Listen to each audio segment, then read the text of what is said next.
Yes, my levels are alright, I suppose. I think they could be a little louder. And you kids, say something. Hello. Hello. Hi, Dad. I go. I don't know if I like that. You said Hi, kids. Daddy. Oh, jeez. Oh Look, the way I said it was very benign. Okay. Yeah, it was a very passive dad. no. Okay. Oh Jesus. All right. Let's. Oh my God, my ears. What's your passive dad score actually? All right, they can see all your beautiful faces, apart from you, Ginny, because you hate us and you still haven't got a camera. But you know what? Whatever. Don't worry. We don't Next time. We won't judge much. Fuck you guys. Or you have a camera and you're just very, very still. Nah, I actually don't have one, which is my own personal failing, because I actually need one for 3 other podcasts I'm doing. I'm just lazy. Jesus. What? Hex is expensive. Yeah, that's true. I guess so. Well, I was about to say, yeah, I we should know, but yeah, you definitely know as well because you're coming from New Zealand. Yeah. Ugh. All right, I think it's about time to actually get this fucking rolling. All right, so we take place in the beautiful Sword Coast of the Forgotten Realm of Faerun. I always forget how to pronounce it, but Faerun. Our story starts with a rickety old cart just going down a desert road, bumping up and down because it's not well put together, especially because the higher ups thought this is the easiest thing they could spare to get rid of the current catastrophe they call Finch.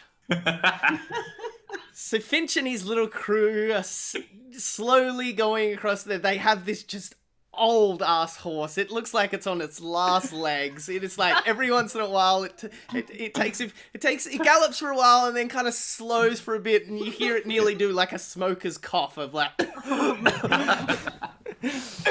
And the four of them together are all sitting in the cart, like looking at each other. Like first they're trying to like nearly chicken each other out of being the first one to admit that their ass is so sore from sitting on these terribly made chairs that are in the back of this cart. Like it hasn't even got a roof like an old like Western style. It's literally just an open cart with like Finch is like getting a little sunburnt. Brother Fingers, who is one of the people in the cart, is like beat red from the sun. Have any of you got got cloaks or anything like that over your heads, like trying to keep the sun heat off? Brother Fingers has a robe, which he is like trying to hide under, but not doing a great job. Yeah. The rest, I mean, one is a hobgoblin who's doing fine with the sun. Finch is trying to just like beat it with pure optimism, I think. So yeah, this is Charlie Smiles, yes. Charlie Smiles, yeah. Beautiful. Charlie is a beautiful, hairy companion. Yeah. You see him he was kind of curled at one of your feet, and then kind of like slowly kind of gets up and has a quick look to the horizon, and that kind of grabs your eye for a second, and you kind of just turn around, and on the horizon you finally start to see an object in the distance. It's the beautiful place that you've been sent to. That's now after nearly a week of travel, and sitting in the desert for you've been in probably about the desert for the last 5 days. So water's getting low, food's getting like just dried out, and anything that wasn't dried fruit is kind of nearly just not even eatable at the moment because the heat is just sapping it out of everything. But on the horizon, you see what is currently the new town that is like been blossoming up out of the desert, the Pyramid Oasis. You see in the distance, yeah, literally a pyramid, but instantly it kind of catches your eye because it's not the usual way a pyramid's laid out. It's not flat bottom, small top. It's actually the opposite way around. It's a huge pyramid upside down, sitting over, as you can just see on the distance, a few palm trees and buildings, and a huge oasis built in the middle of the desert, and this huge, just ginormous object built above it. Fwa, says Finch. So you obviously now, you're within like half a day's kind of ride. So the driver kind of with you beckons to you to kind of eat up anything you need, because anything else they're going to probably throw out when they get there, because they're going to get a whole bunch of new supplies. So this is your last chance to kind of just gorge on the stuff. You've nearly starting to get to the point where you were like, do we have to ration this, or are we actually going to get there? Yeah.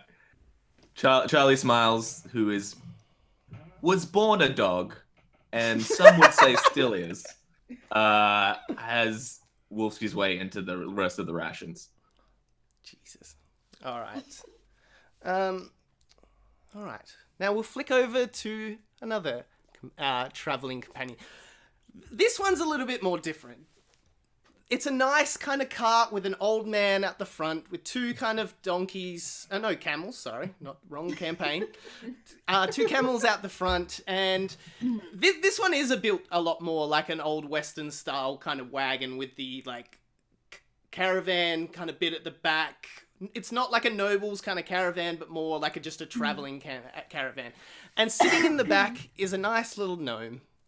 Sitting next to an old lady as they like swap some stories of how cooking in the wild back from their old towns in the forest and all that, and how the old lady kind of expresses how she's a bit worried of coming out here to the desert, the different like sea change for her and stuff. And all of a sudden the cart kind of comes to a stop, and you hear the old man at the front go, "We're finally here." Yay! You guys have been traveling for a good like week and a half, I think, from a little bit north west of where you currently are now, and you think back to when you were just like on the side of the road, and this kind of old couple said to you that as long as you kind of sort of protect them, they shouldn't need any protection, but you can kind of have a free ride with them. They were heading out to here to the Pyramid Oasis. They heard a whole bunch of like mining was going on east of here in the 4 towns kind of east of the Pyramid Oasis. So they said, yeah, just tag along with them. And the old lady kind of gives you a big hug, and she kind of opens the door and she's like, be safe, little Erica. It's a big city and you're such a tiny person, but look after yourself, okay? Thank you so much. I mean, you could have learned my name by now, but it's Urka. But thank you. I'm sorry, ma'am. I'm a little hard on the hearing. It sounded like Erica. I'm sorry. I'm so sorry. And the old man kind of leans around. And he's like, sorry, Urka. She's getting a bit, in the old age now. But you look after yourself. And he kind of walks around and gives you a little like bag, and kind of walks back off and sits back onto the carriage, and they kind of pull it more around like off to the side where you can see a lot more of the kind of caravans and carriages and all that are kind of setting up and getting their gear all checked out and all that. And yeah, you were at the front of the Pyramid Oasis. It's as you kind of look around, you haven't seen buildings this kind of poshy before. And as you look like up into the air, you see like just the sheer size of the Pyramid Oasis. And like it just looks up, and it's nearly like, for our kind of realm, nearly as tall as like the like Statue of Liberty. It's nearly like about that tall, of this like huge building, and it's made up of, as you're a lot more closer, you can see that every layer is its own individual layer. It's nearly like donuts getting bigger and bigger and bigger, and there's this huge elevator system that kind of goes from one platform to the next, and there's 4 platforms, with the biggest platform expanded on the top and getting smaller and smaller as they go down. While this place built around the actual oasis itself is this like very lush, kind of very posh, nearly like rich district is built down this bottom, apart from like the little tiny section you guys are in, where it's more set up. It looks like this is the kind of part where like the trade kind of comes in before it gets shipped up to the next kind of sections of the actual Pyramid Oasis. So where are you heading for now? You're at the front gates. There's a couple of big guards in like big shiny armor with like a pyramid like printed on the front of their like breastplate. Mhm. Where are you headed? Finch, I think, has walked up to the guards and has been like, "Hi, hello. I'm Finch. I'm a criminal. This is my crew. Like we're the, here the, to two start the two guards kind of look at each other and then just kind of give you sorry, sir. Oh, not the bad kind. Not the bad kind. Like, oh, we the good, we're here to start a criminal empire. I was just wondering who I could talk to about that. If there's anyone. My name is Finch. Are you taking the piss, sir? No. We're proper. Yeah, we've mostly loitering, to be honest, in terms of crimes. But we're all right. We're mostly hobbyists, part time, but criminals, yes. But won't cause much trouble, eh? They more just like seriously think, yeah, you're just having a joke, but they need you kind of out of the way because they need to do their job. So like, yes, son, yeah, look, the market district is just right for criminals, and like you hear the other one kind of giggle behind his helmet. Yeah, Thank you so much. Definitely head to that the third level, yeah, the market district. Thank you. Yeah. You've been a great help. I'll mention you to your manager. Thanks. Okay. They head him through Beautiful. with McCrew in tow.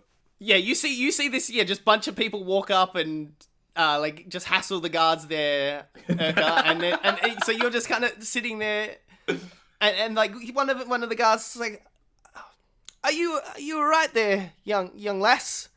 Do you need your mother?" Excuse me. I'm 28. I'm a grown up. But I am really hungry. Can you tell me where I can get some lunch? You sure you don't want me to find your parents? 20. And then like the other one kind of elbows him, and he's like, "Sorry, we didn't realize you're a gnome there, ma'am. Yeah, look, there's a market district on the third level, and on the fourth district there is a taverns and bars and all that for food." Yes, I want to go to a bar. Thank you. Sorry again, ma'am. All right, and we'll head over to our third adventurer.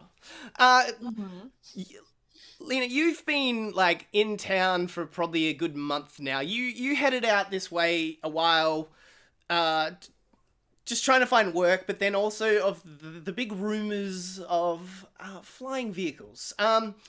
We'll rewind just a little bit until like your entrance into the actual town. So you came in by yourself, just on a nice, beautiful horse. But as you were riding into town, this huge flying ship flew above your head and landed on the fourth kind of district of the Pyramid Oasis.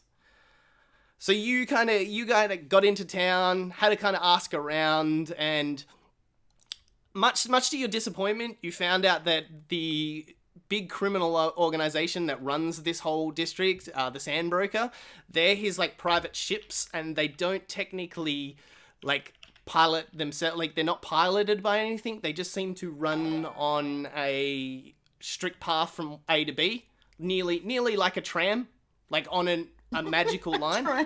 Yeah, that's how they are. They ship stuff out to the Sandbroker's kind of residence, and then back to the Pyramid Oasis to kind of load back up and between two. And it's really the only way that they trade between the two kind of towns. So now you've kind of been in town trying to figure out how to even get close to these things to kind of like check them out. You've heard the rumors that have kind of, as I said, like disappointed you that you can't like just commandeer one of these, but you're still determined to find a way maybe to you have heard of a few jobs going recently. That there was the one that's going on in the roasted duck But that's not till later this afternoon that the person posting that job was looking to actually talk with adventurers. So you've got most of the day to still kind of piss around and do some stuff until then. So what are you doing? Where would Lena be at the moment? Okay, what time of day is it? It's about lunchtime. About lunchtime. Probably already drunk. So you're up in the bars? Yeah, I reckon I would be. Would you be in the same bar as where you needed to meet, or would you be another bar drinking and then kind of head over? I'd be in a different one. I don't want to seem too desperate for cash. You know? All right, you have over your kind of month in the town, you've kind of had a favorite called. It's a red building. It has a big, huge roasted rooster on the front, and Of course. Yeah. and they just make the best chicken there. Nice chicken rolls and stuff like that. You just love it. But they also have this like nearly chicken flavored beer that like at first thought when somebody in the bar was kind of like trying to talk it up, you were a bit like, nah, I'll be all right. But you one night you were like, hell yeah, give me a try of that. And you've been addicted since now to these like chicken flavored beers. Wow. Guess I'm getting diabetes. I think a lot of other diseases will kill you from chicken flavored beer. Maybe scurvy. I probably got scurvy. Yeah, a lot of scurvy. You know, some other sort of transmitted Liver disease. Yeah. So yeah, I guess I'm just drinking my chicken beer. Are you drinking by yourself, or have you got a crew that you usually drink with, or? I am emotionally stunted and hate people, so I would not have a crew that I drink with. Okay. Especially not before a job. I wouldn't drink with mates before a job. So. Alright, so you're just kind of sitting at the bar having drinks. Mm-hmm. Not like getting tanked, but just trying to, I guess, dull the edge of being alive. Alright, so yeah, the guy who runs this place is just a big dude, and he kind of has like nearly like a chef's apron that's all red as well, and like a normal shirt underneath that. But yeah, like he's a great guy. You usually have a few chats with him here and there and stuff like that, but nothing too friendly. It's just, you know, the usual banter you'd have with like a bartender and all that. But he's a nice guy. He loves having you in. Always seems to like treat you well and keep you well wet of the lips. So. Okay. That's definitely a phrase that human beings say. Yeah, definitely.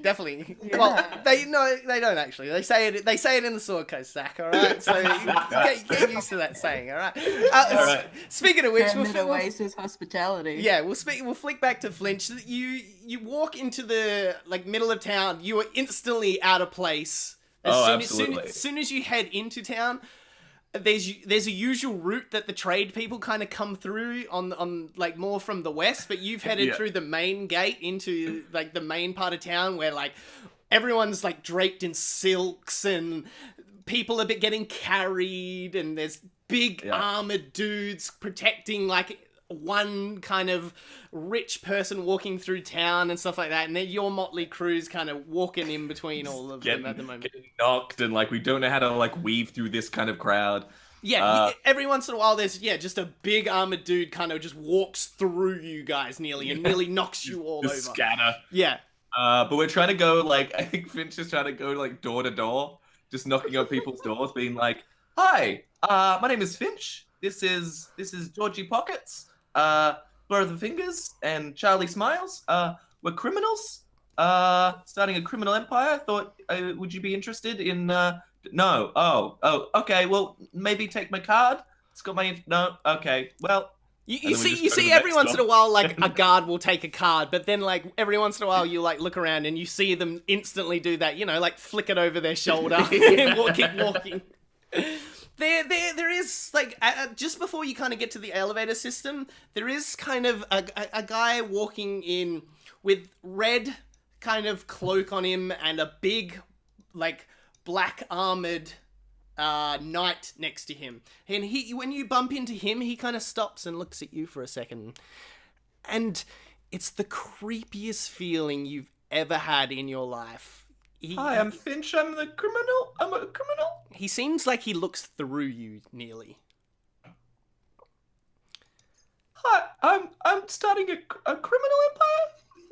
Hello, Finch. Oh, hi. Oh, it's the first time I've heard my name out of someone in this town.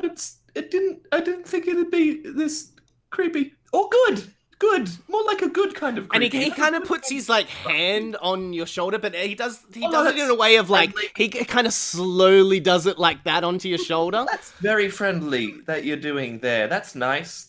Do people compliment you on your closeness? Because you're very close right in my personal space, which I love. Honestly, you can do that anytime. Honestly, fun. And This he is kind great. of leans in a bit closer, like with his like his cheek is now meeting your cheek as well, and he's close. whispering into your ear. He goes, "No Whisper. one ever sees the good in you, do they? They all think you're a screw up, don't they?" I feel like people they think I'm all right. You know, they think, oh, Finch, she's here. It's gonna be a good night. You know, I think that's what they say usually.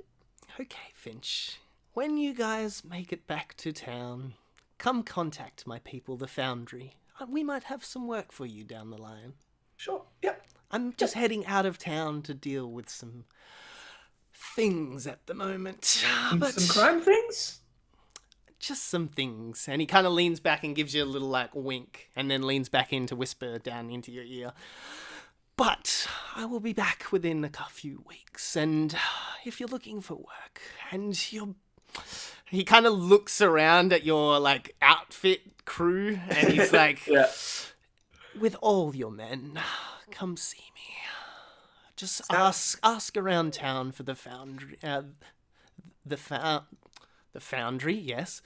Foundry. It's the Foundry. I think you said earlier. Yeah, the Foundry. Yeah. And just Have you worked there long? Because you seem to have.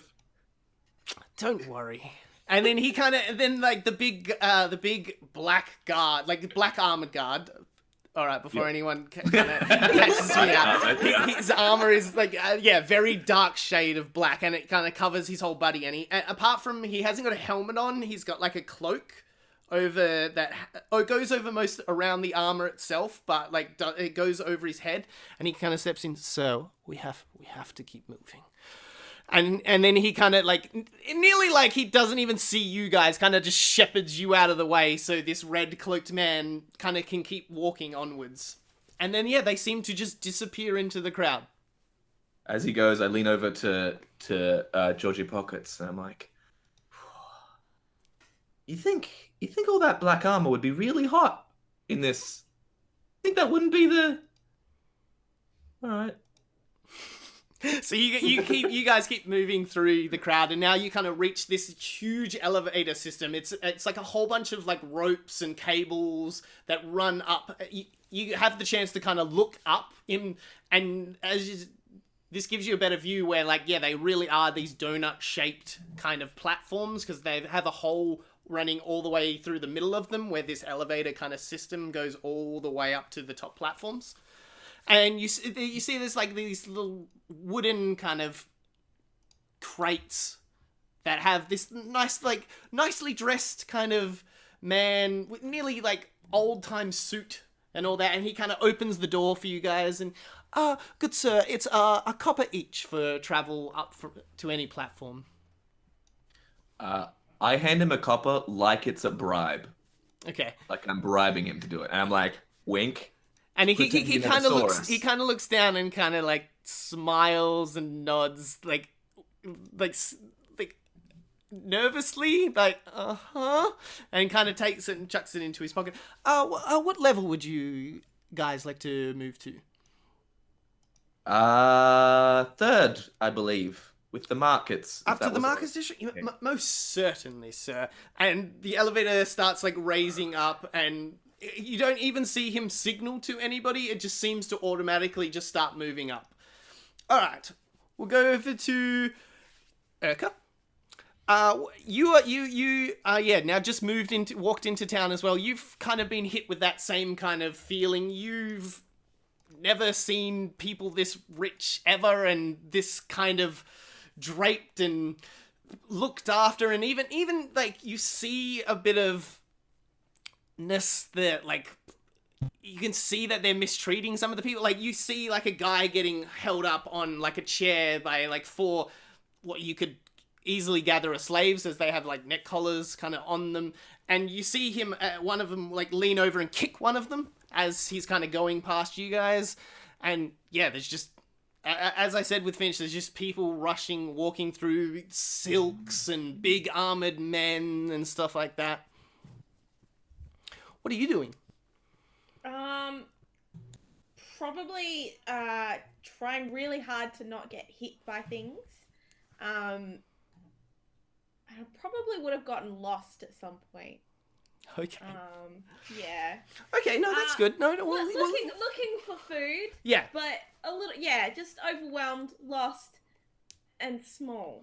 Okay, so in your, like, for anyone normal size, they probably could have kept the elevator system in eye line, but since you're so low to the ground and everybody is, like, easiest way to say assholes, because they're all rich and they don't care who's in front of them, so they're not, like, looking where they're going or doing anything, so they're not giving you enough space that you could even see over them to kind of figure out where you were. So you've ended up in this kind of, like, all of a sudden it's a lot more, like, less dense kind of people going around, and you see a whole bunch of guys kind of lifting crates off, and you see this kind of, like, very overweight man, like, nearly his kind of, like, skin is a bit hanging out from underneath the silks a bit, and you kind of, every time he kind of yells, a bit of, like, just spit and slob kind of comes out of his mouth, and you see him, like, screaming at his workers and stuff like that. And then at one stage, like, one of the workers kind of slips up, and one of the crates kind of falls off the caravan they're unloading, and it, like, smashes open, and it's this barred, like, metal cage, and you kind of hear this, like soft yelping kind of coming from the cage, and then you kind of see the fat dude. He goes, "Oh, you've dropped it! Come on, quick! He might get out of the cage. We need to do it. Give him a few shocks."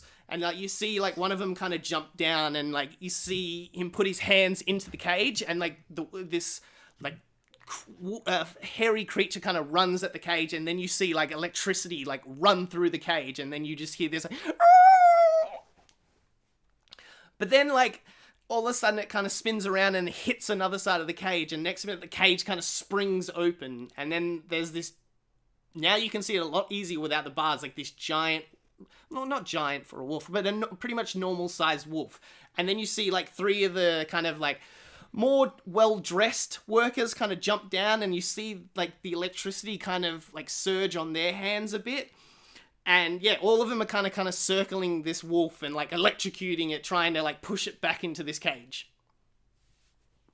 Okay. So, Urka's not very happy about that. You kill all 4 guards Just take them in out the middle right of now. the city. Look, as I said, this is a very, like, because you've got lost trying to get to the thing, this is nearly a very secluded part of town. There's hardly anyone walking around apart from this, like, fat dude in front of you and a couple of the workers. Great for killing guards. Okay. I mean... Actually call this alley Guard Killing Alley. It's a real rough place. Well, I mean, I think that it would possibly have been a bit silly of the guards to find employment in Guard Killing Alley. You'd think, wouldn't you? But, you know, I suppose whatever you need to do, except for if it involves herding dogs. So, I mean, do I think that, do they look like I could possibly take them on? Do they look like I would want to take them on? Like, the guards that were handling the boxes, you can see they have the slave collars on their neck, and they are very kind of scraggly dressed. But the ones, the 3 that are kind of surrounding the dog, they're kind of well dressed, and you can see that they can use magic because they have, like, electricity coming out of their hands, but you have no idea about the big fat man himself either. Okay. And they're all paying attention to that cage at the moment. Yes. Right now. Okay. So I couldn't, like... I don't have anything that could distract them. Okay, so here's the thing.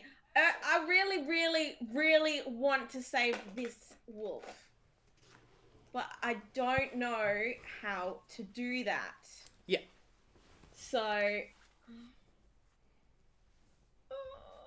already worried. Hey, write it away.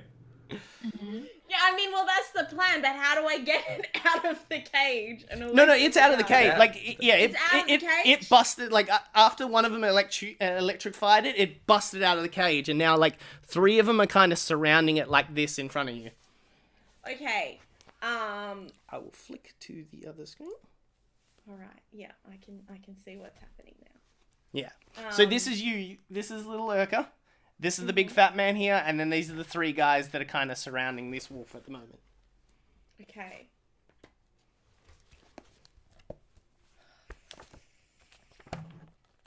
I really just want to barge in there and Then and do it. Wait, Then do I it. think that's what I'm gonna do. I think that I'm gonna just run in there and I'm gonna like try and kick people in the legs. Okay. Like, just generally attack them, but like do it really quietly so that they're confused as to what's happening around their ankles and knee area. And then I'm just gonna leg kicking. Yes, strategic leg kicking. All right. So you're just gonna run in there and like kick one of these guys. Yeah. Okay. I mean, I before this point, no, I wouldn't have been able to make eye contact with the wolf because it would be terrified. Okay, I'm just gonna go in and hope. All right. I'm gonna get you to roll initiative for me then. That's I can't believe you've said our tagline for the podcast so quickly. Gonna go in and hope. Hang on a second. Look, as long as they haven't spoke, what do you call it? Giant. Then it's There.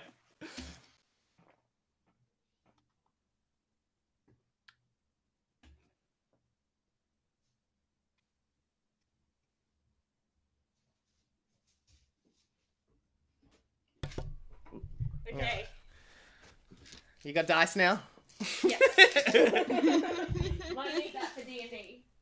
Sometimes. Just tip it off. Yeah, just Not roll give it to the you, d20 just- for it. I will roll for the other guys. Where is mine? Okay, I got 15. Damn.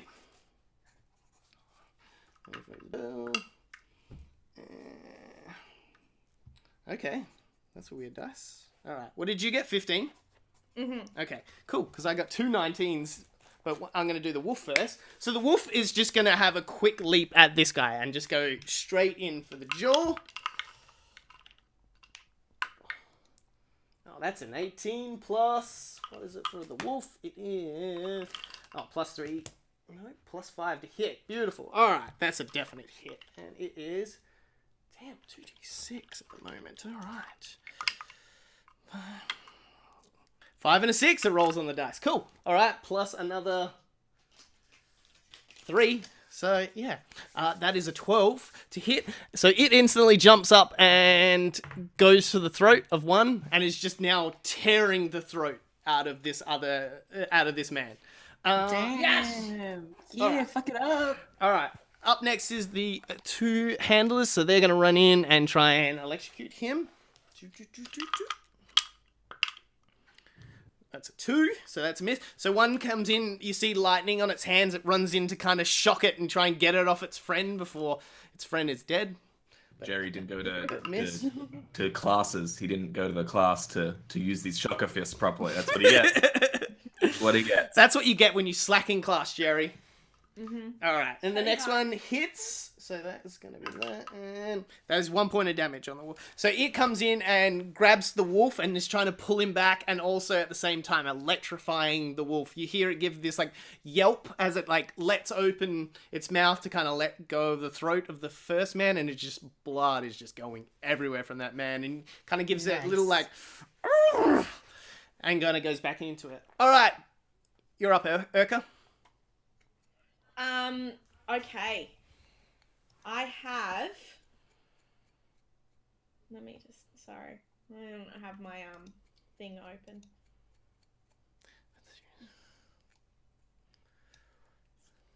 No, I went with a bow. I don't have any like knives or anything. Yeah, you got a dagger. I equipped it at Do all. I? Yeah, a dagger Oh, and a okay. mace. Yeah. Yes. Oh, I thought I had a bow. Yeah, it's all. It should be all on the right side of D&D Beyond. It has all your kind of gear. Okay. All right, their equipment. Yeah. Yes. All right. So I reckon I'm just going nuts. I think Okay. that probably the rage of seeing what's being done to this wolf is probably just going nuts with my little dagger and my little mace. All right. So roll your d20 to hit.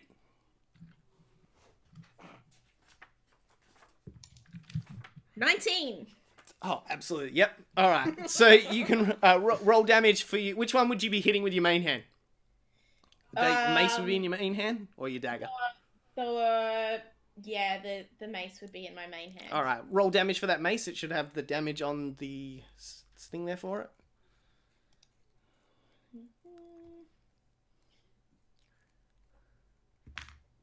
Oh, I rolled a 1. Okay. That's all right. As you bring it down, he sees it at the last moment, so it, like the actual like main part of the mace kind of glaces off, but it still leaves like a whole bunch of like scrapings as it kind of grabs the skin and kind of pulls on it. He kind of just like looks, he like stops for a second because they've been like really focused on the wolf that they didn't really even notice this tiny little gnome kind of kicking them in the legs, but now all of a sudden they're focusing on the both of you. So this one is kind of focused on the both of you now. All right, so we're back up to the fat man himself. He's just going to be like, "Oh, quick, get the wolf back in. And I don't know, do something with that little child there. Get her out of here. I don't want to be paying some families for a dead child." Like, he doesn't know what to do with you kind of yet, but he's a bit like, ugh. All right, so we're back to the top. The wolf. All right, he's literally just gonna let go of this dead man here, and he's gonna have a quick look at the other one. Damn, that was nearly in that 20. All right, 8 plus 5 to here is 13. All right, so the other wolf kind of goes to leap at this guy, and at the last second, he kind of ducks out of the way, and the wolf kind of leaps past it, but now it's kind of a bit more in an open area, looking at the other two. Alrighty. I'm gonna go to the other guy. This one's kind of get his bow out. He doesn't want to get any closer after seeing like his dead friend on the ground, so he's gonna take a quick bow shot at the wolf. There's 9 plus 3, 12, and the armor of the wolf is 14.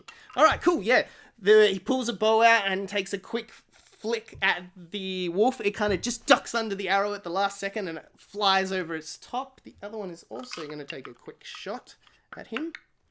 It's 13. That one's going to hit.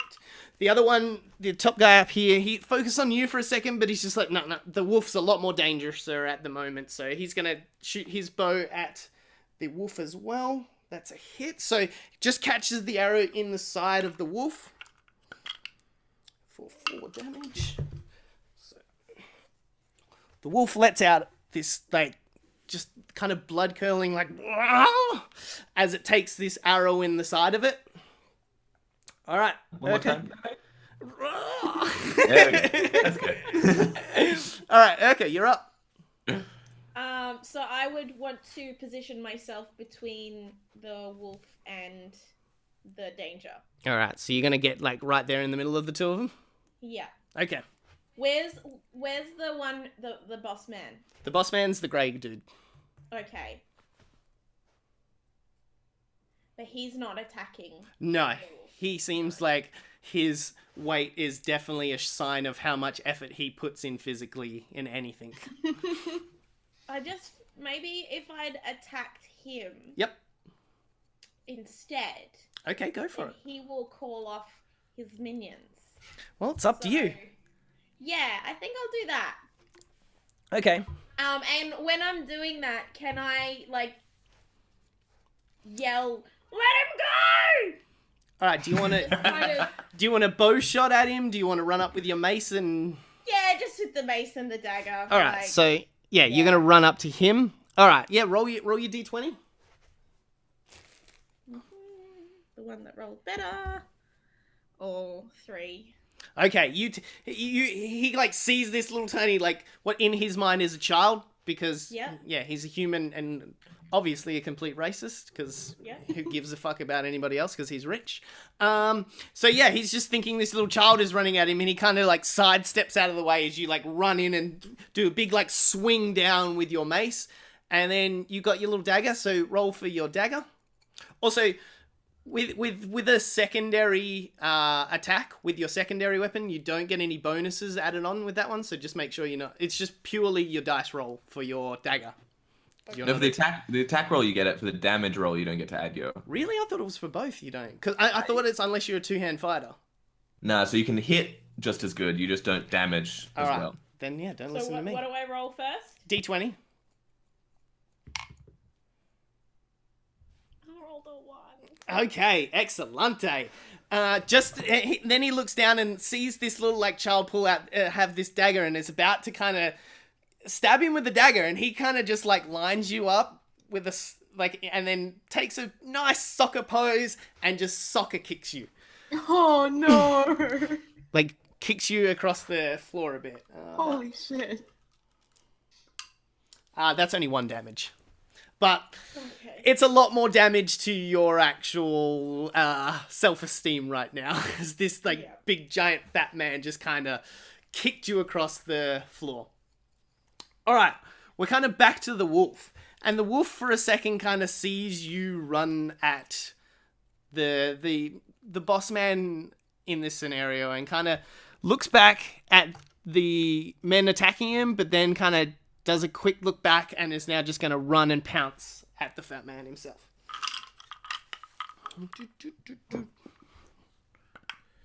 All right, that is a 17 plus. Who cares? Because 17's high enough anyway. Yeah, so he leaps and is just now on top of the actual big man himself. So he's not attacking. Didn't get to attack him, but now the boss man himself is just like, get him off of me!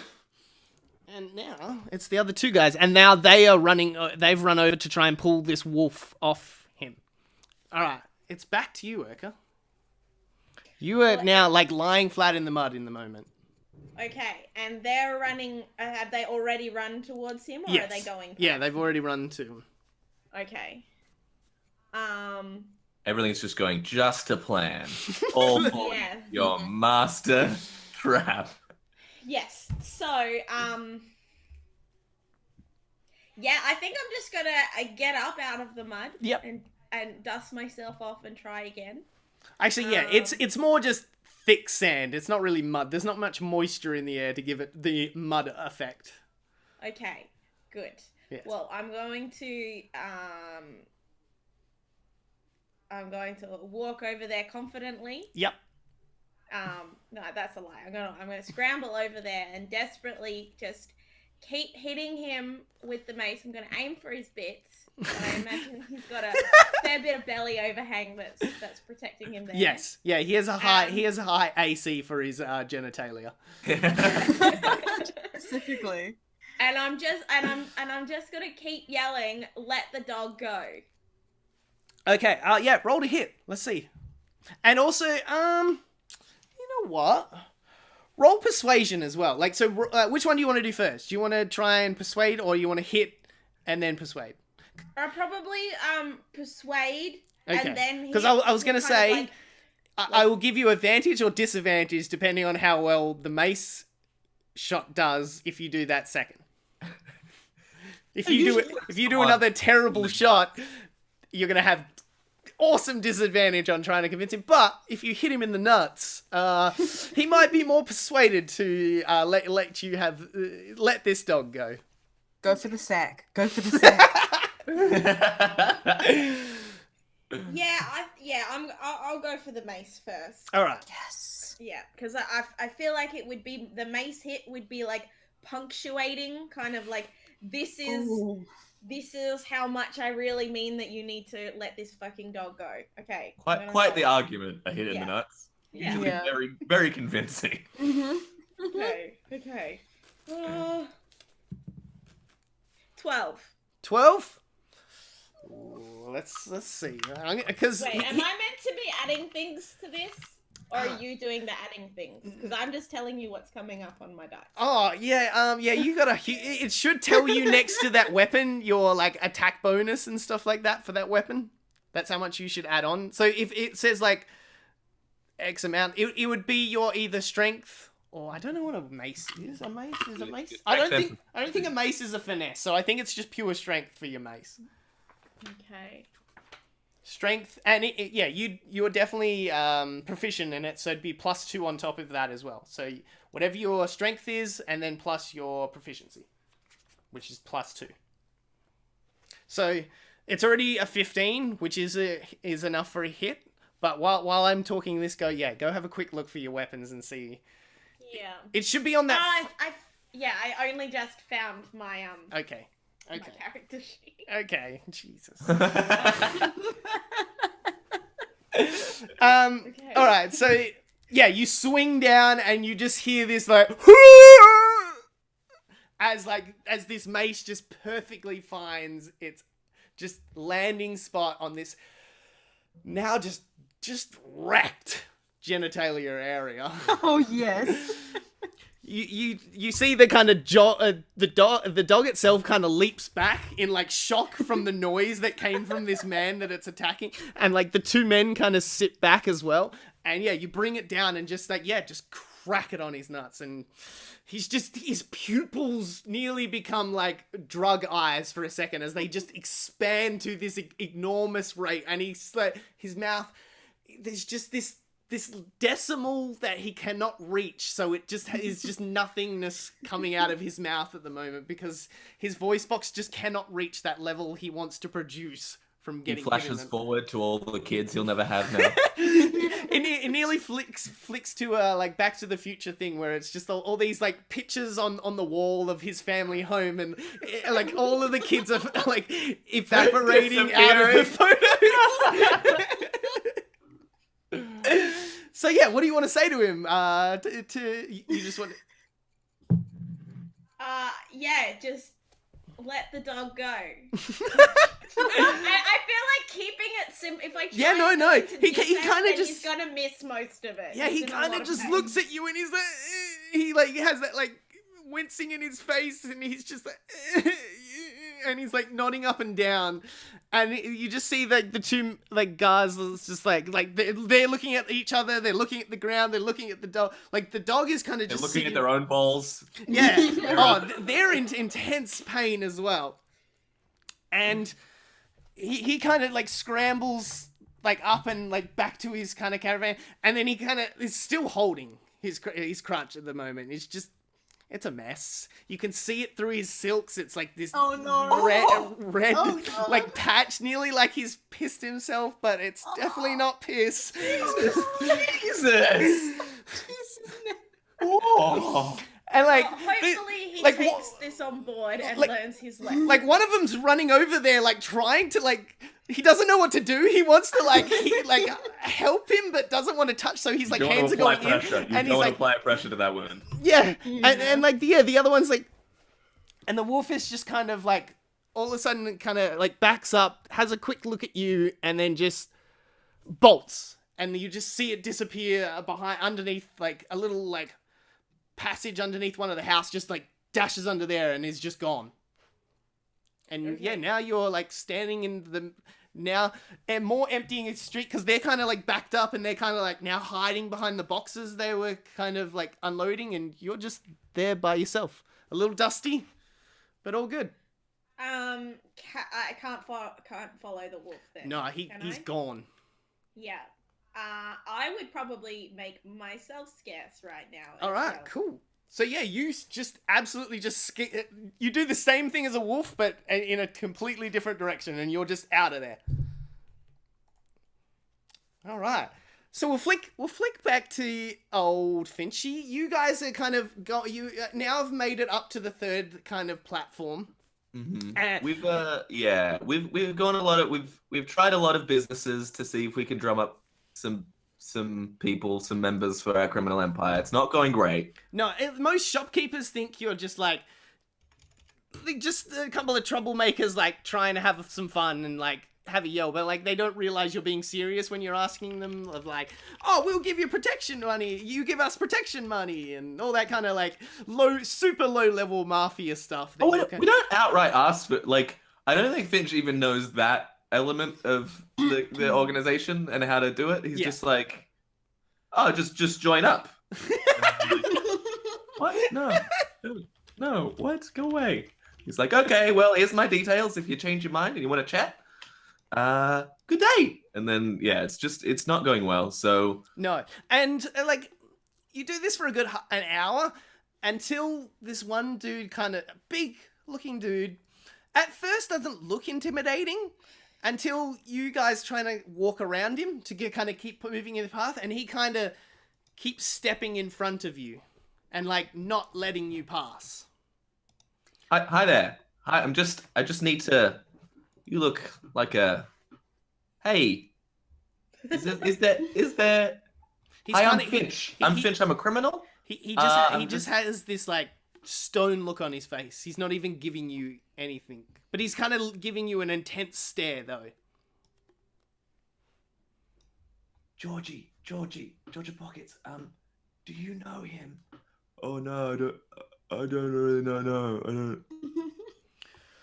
You know and then he does kind of chatting amongst ourselves. Yeah, and then when he kind of realizes that you're not paying him attention now, he kind of leans forward and he's like, I hear you boys are causing a disturbance around here and keep mentioning a criminal organization. Oh, yes, that's me. I'm Finch. I'm here to start a criminal empire. How do you do? I think you want to keep that to yourself there, bud. Well, then how would... This place is run by the Foundry. Ah, I've heard of them. I saw one of your new members. He didn't quite get the name perfectly right, but he got there in the end. He was great. Big guy in a red cloak, fella. He was great. Like, as instantly as you say that, he kind of like is like scared. You see fear in this stone-faced man all of a sudden. Yeah, you've seen him. He's a close talker. He talks really, it's very uncomfortable. I get you. I feel you, buddy. And then he kind of like has a step back and he's like,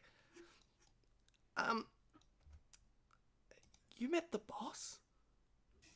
I mean, I wouldn't, he was, maybe, yes, yeah, sure, yes. If that was, you were saying the boss of your organization, close talker, that must be terrible. You're going to meetings and he's just always up close talking. That must be terrible. How do you get through that? No. And then he's trying to find, he never has been in this situation before. He's this big, tough, he's the guy that goes out and breaks the thumbs and stuff like that. Like, he's never been in this kind of situation of being a little terrified. And he's like, I've never met the boss. No, nobody meets the boss. We And then he kind of like stopped for a second. He's like, wait, are you messing around, kid? No. I mean, I don't know the boss, so maybe it was just another man in a red cloak who's a close talker. So, you tell me. I mean, I've only been here for a little bit now, so. Look, honestly, I'm really new to this game. You seem like you're well informed. Am I doing an okay job? You think with the whole criminal? You're being way too loud and way too out there. This is. Like now he kind of wants to look after you a bit because he doesn't know how close you are to the boss. Like he's like, just keep it down. This is right. This is kind of secretive organization. Right, I get you. Yeah, you can't just go around telling everybody you're part of a criminal organization. All right. Ah, right. But how are you supposed to get people to join if you don't? Everyone here is already part of the Foundry. Really? Yes. Everyone? Yes. Oh, you've gotten ahead, haven't you? Yes. You've been busy, Pete. Yes. It's just... That's why there's nobody else here. First in, best dressed, am I right? Don't I look like a fool? All right. Well, good job then. You've been, and you haven't even met the boss. You've been doing such a good job getting everyone on your little organization. What were you called again? The founders? The Foundry. Oh yeah. That sounds. Whew. Well, I guess. It's the Foundry runs this part of the city. It's part of the company. Oh, just this part. Yeah, we run this. We run the organization here in town, but the company is what we're all part of. Right. Is there any other parts that maybe you haven't really, I don't opened know. up You're the one shop that knows the boss, apparently. So I should ask him. Next time I'll ask him. Yeah. Maybe I'll also ask him not to get in right in my personal space. Maybe we can talk about that too. But well, this has been lovely. Thank you so much for your help. Just look, keep it down, mate. All right. I got sent by a few of my higher ups to kind of silence you. Okay. Sure. I'll zip lip from me. Okay, bud. Just Thank you. What was your name again?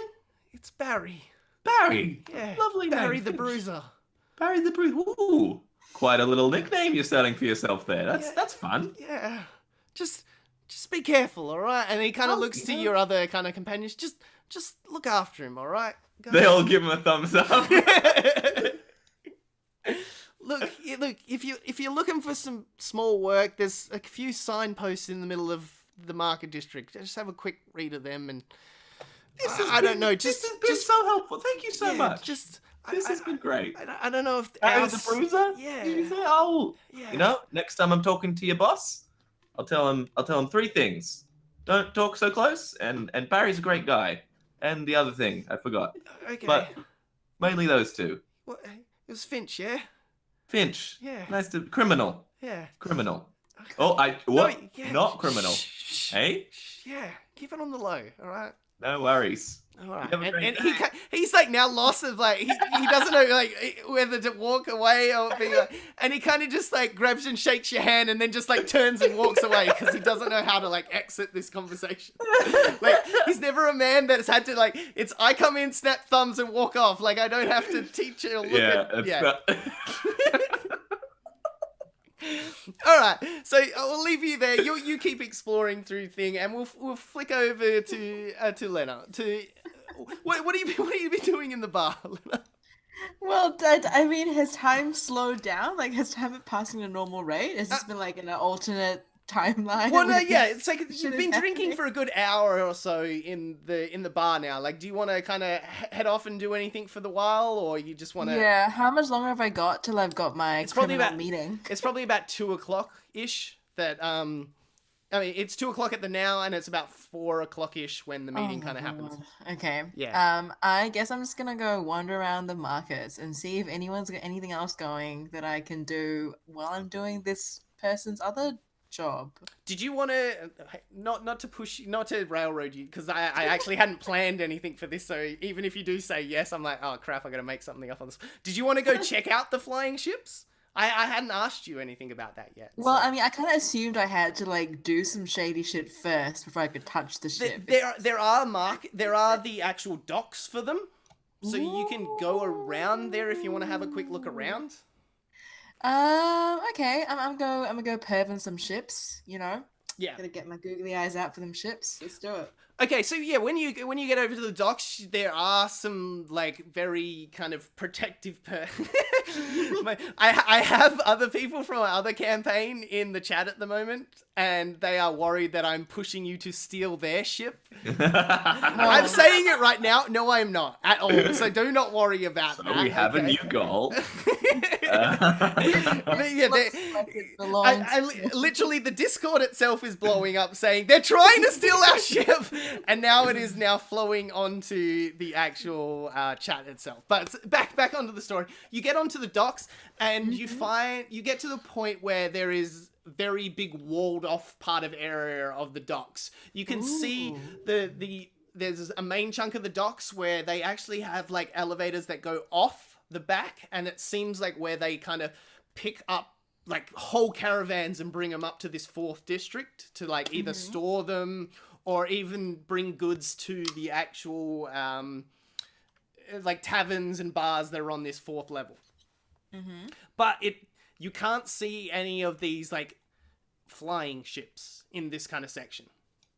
But there is this huge walled off area with like guards that keep like walking up and down like the fence line, and then two massive guards that kind of one's a big dragonborn and the other one's a big.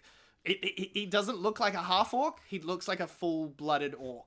Like the size of him and the size of his tusks, and not to be racist towards orc, the kind of Jesus, okay. the ugliness of his face. He hasn't got much human features with him that you see in a like half orc, where like they still have a lot more of a human kind of bone structure with like nearly an orc skin pulled over the top.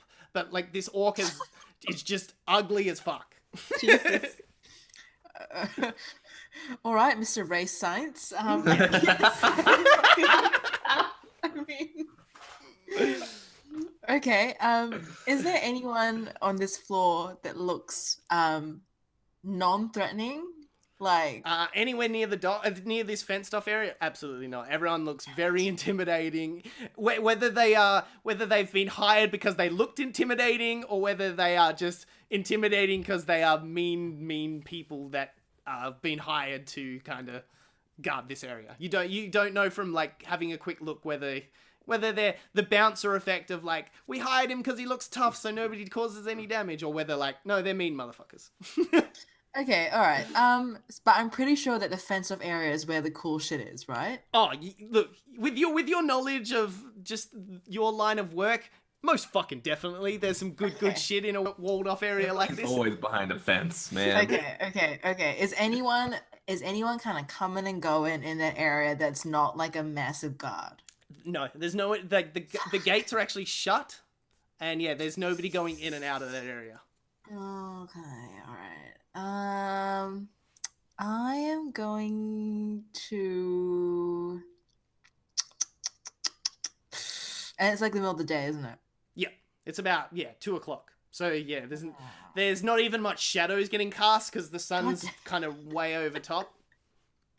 God damn it! Okay, I'm going to not approach the giant walled area for now, but I kind of want to look around and see. And I assume there's like a little section that I'm in now, which is not quite the like fancy criminal treasure trove area, but like kind of just before, where people are kind of bustling around. I want to see if I can like find someone that looks like that they could be like a guard or like a so store somebody owner in or like something. the main, like the other part of the dock area where all the other kind of caravans are all going in and someone out. who is like so like, you know, but like a little bitch, you know. You're a rogue, aren't you? Yeah. What's your background? Sailor. Oh, so I was gonna say if you got like a criminal background, you might be able to pull some contacts or something like that. No. You know what? Roll me just a standard D20. Let's leave this up to fate. Let's see what you what I'll kind of make you. Oh. That's a 9. Okay. You do a good. It takes you a good hour and a half to kind of walk around talking to people. Nobody kind of like tells you to piss off or anything like that. It's more just like, oh yeah, no, we don't know anybody that kind of goes in that area. No, we don't know anybody. It's like everyone's real nice to you. Like nothing like bad happens to you, but nobody really has the information. Right. You're really concerned. And now, it's like nearly half an hour to the kind of meeting itself. All right. Well, where am I meeting this person? At the Roasted Duck. The Roasted Duck. Yes. Fuck. Well, guess I better go to the Roasted Duck then. All right, so you start heading off that direction. All right, we'll flick back a couple of hours or so. All right, we're back to Urka. Urka, you kind of, after a while of like, you found like one or two people to kind of point you in the right direction, so you're not that like lost. But as you're nearly to the elevators, you kind of have like a tap on your shoulder.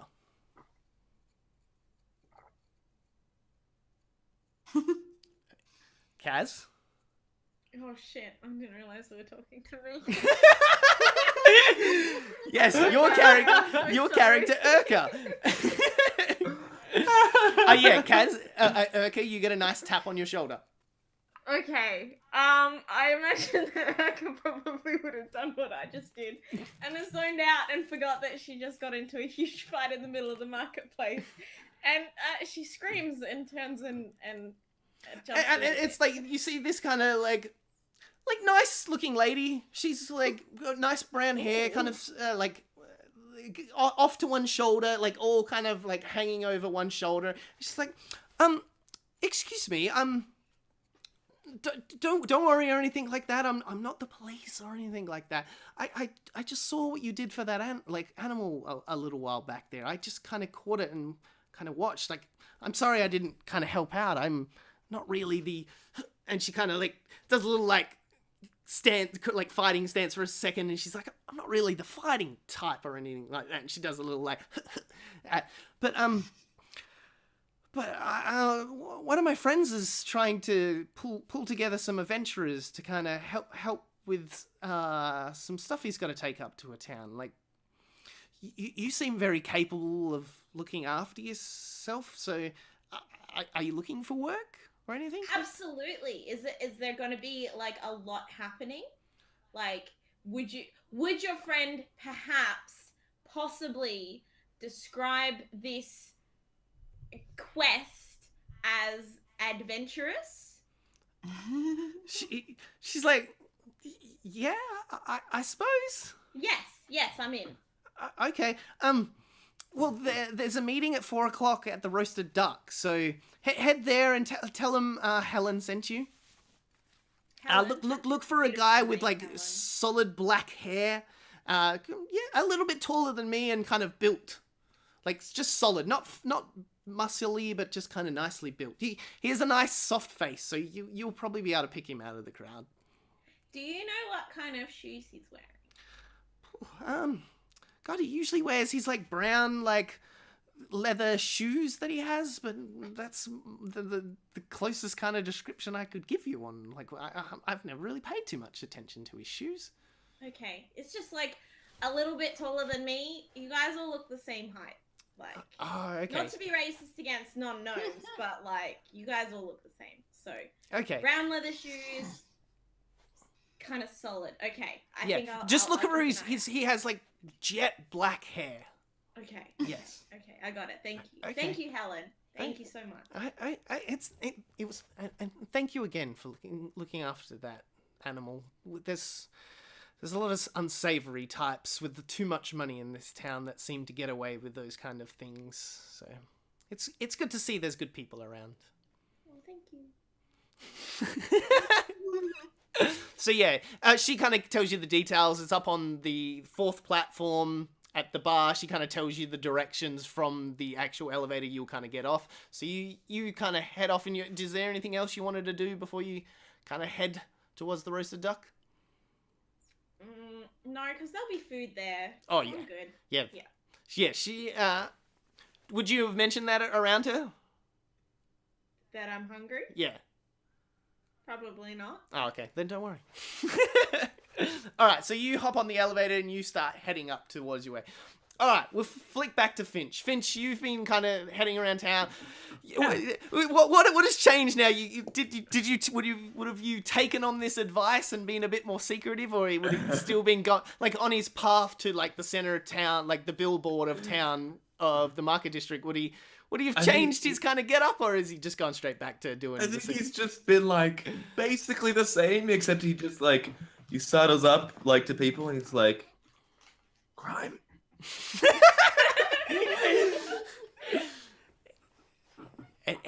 Crime. And he like pulls open his jacket. Does anyone want any crime? Crime. Like most shopkeepers are still just like, what the fuck? And then like you walk past this place called Alchemists, and Yeah. you see it's a very nice constructed building, and yeah, it has just this scent of like not being mean to those shops in real life, but those very hippie-ish shops. Oh, the with hippie smell. with the smell, but also a lot like the new modern shops of the candle and like bath salt kind of stores and stuff like that. That just wave of scents hits you as you walk past this place. Oh, that could be Is that Georgie? Yes. She's like, is that a drug smell? Is that a drug smell? Drugs. Could that be crime? Crime. And so Do you guys want to head in? The devil's lettuce. Yeah. All right, so you head in, and yeah, you walk in, and there's just like beautiful jars of like these liquids going up and down in them, and like big Lava like, lamps. big, yeah, nearly, but like actual real chemicals and magic and stuff like that, rather than just the way a lava lamp actually works with heat and stuff like that. And then yeah, you see beautiful parrots with like luscious feathers coming off them, and like lizards running up and down cages and stuff like that. And then you see this beautiful like silk like wearing elf kind of like nearly float from out behind the counter and kind of come up to you and, oh, hello, I am Al, and welcome to Alchemist. And you kind of see a bit of groan at the end after he says it as well. I get it. That's great. That's great. We need some of that naming. That's you No, come up with it yourself. it's terrible. My business partner thought it was good for business to bring in people and stuff like that, but Yeah. I'm more about the actual art of magic. How are you, sir? You have just and he nearly like sensed the air around you. Have a sense of beautiful magic around you. Oh, yeah. Oh, well, thank you. That's really nice. of I you have to say. keep forgetting, this DM saying this, that you're not a rogue and you're actually a sorcerer. I totally forgot for a second then, and I was like, holy shit, no, you are magic, so he would sense magic off you. Yeah. Yes. No, that's really nice of you to say that. Yes, I am magic. Honestly, I've been having a bit of a rough day, so that's really nice to hear. I'm sorry, I'm Finch. This is Georgie Pockets. And he like very so elegantly puts out his hand. He even like rolls back his sleeve a bit to give you his like full hand and kind of grabs your hand. And it's like it's this weird strength but softness as he kind of shakes your hand. Finch. Also to note, Finch is like smeared in paint. Like he's just come off like a job like painting a house or something. It's good through his hair, all up his arms. So he just like grabs on, like big handshake on He on actually this like guy. even though you're like well like much poorly dressed than him, you can kind of sense that he doesn't care. Like he likes money and he likes dressing up himself in money, but he is not like the guys on the first district that care about money. He is a magic user, and since you are a magic user as well, he's all cool with you. He doesn't care how scrappily dressed or like richly dressed with you. Like you can sense he has no like care of how you're kind of presented at the moment.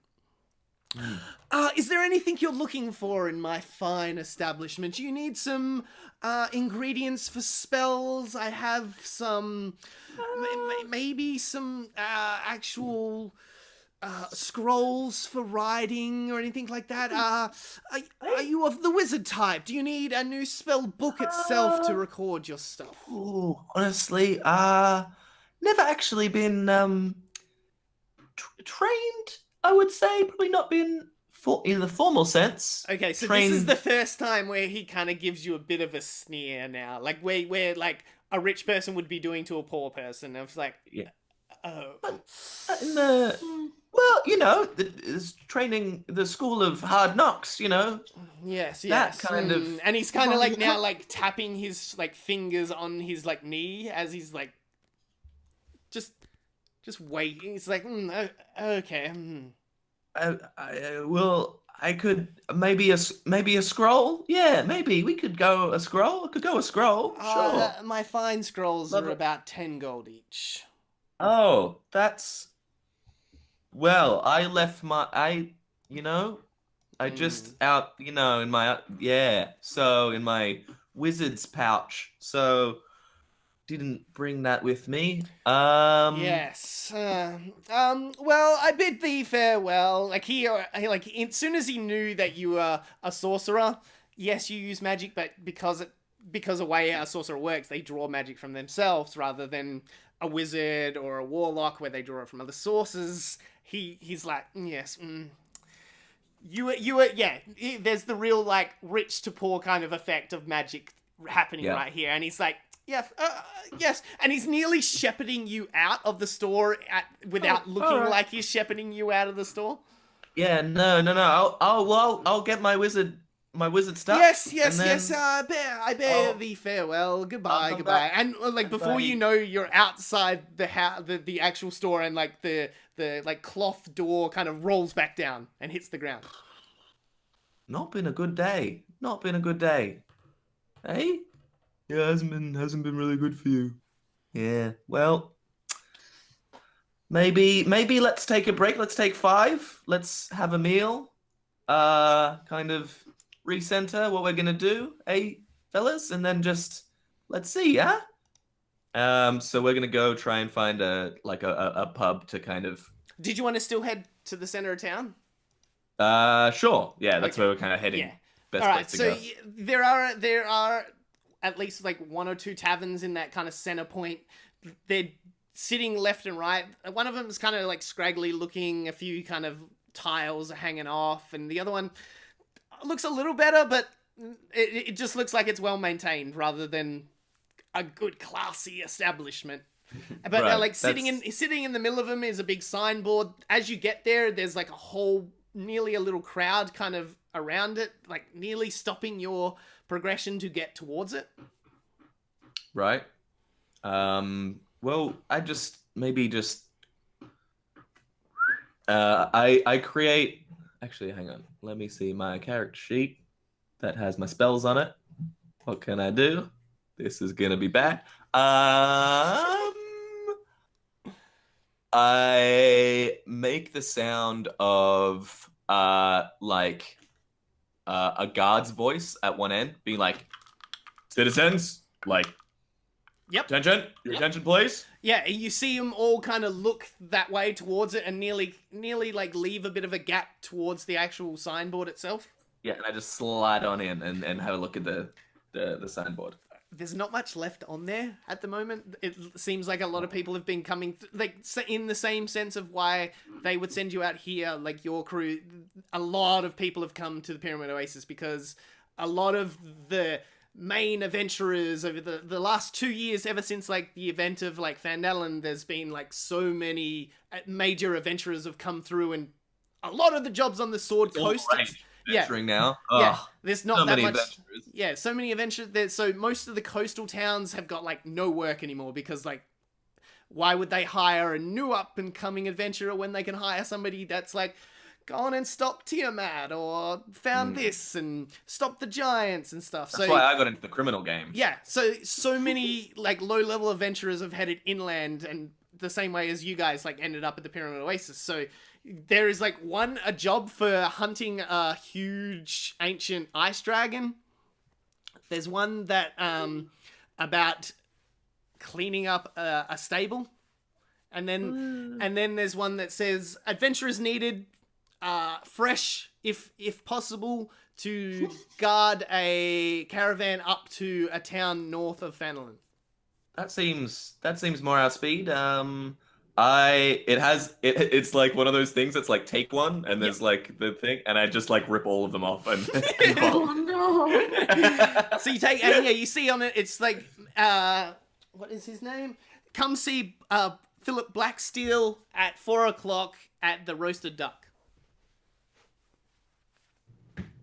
So there, you kind of like look up into the sun. You realize, it's probably about 20 minutes away. This meeting now.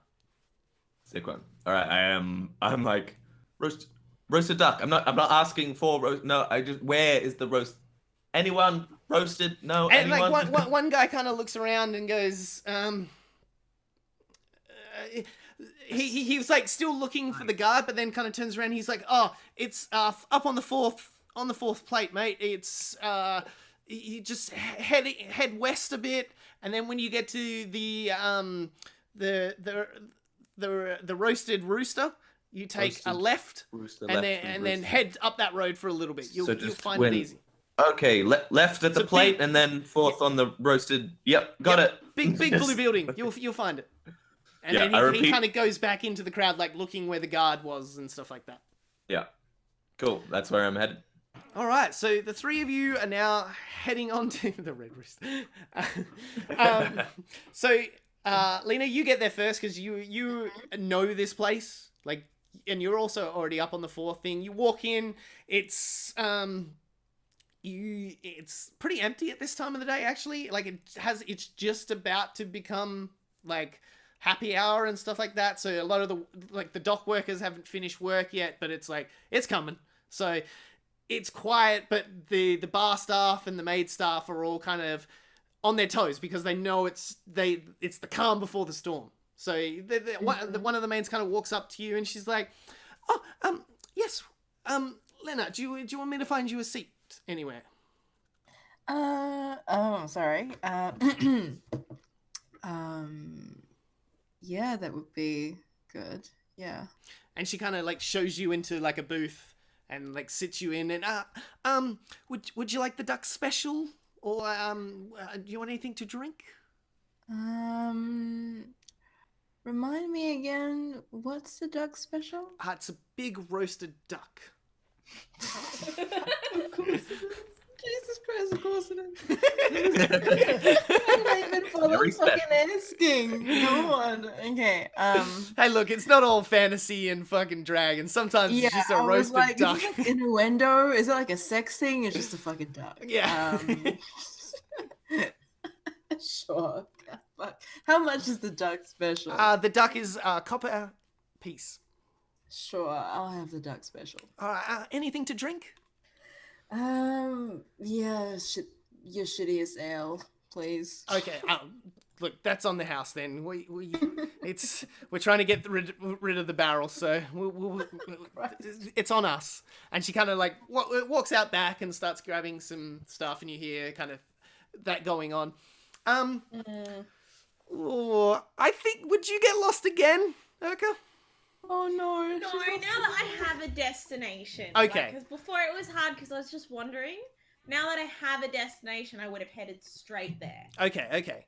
All right, so you would probably make it there for second then. So you kind of get you walk the directions. You get to the red building with the roasting rooster on it. You take the left. You head north up, and then you get to it's a big blue building.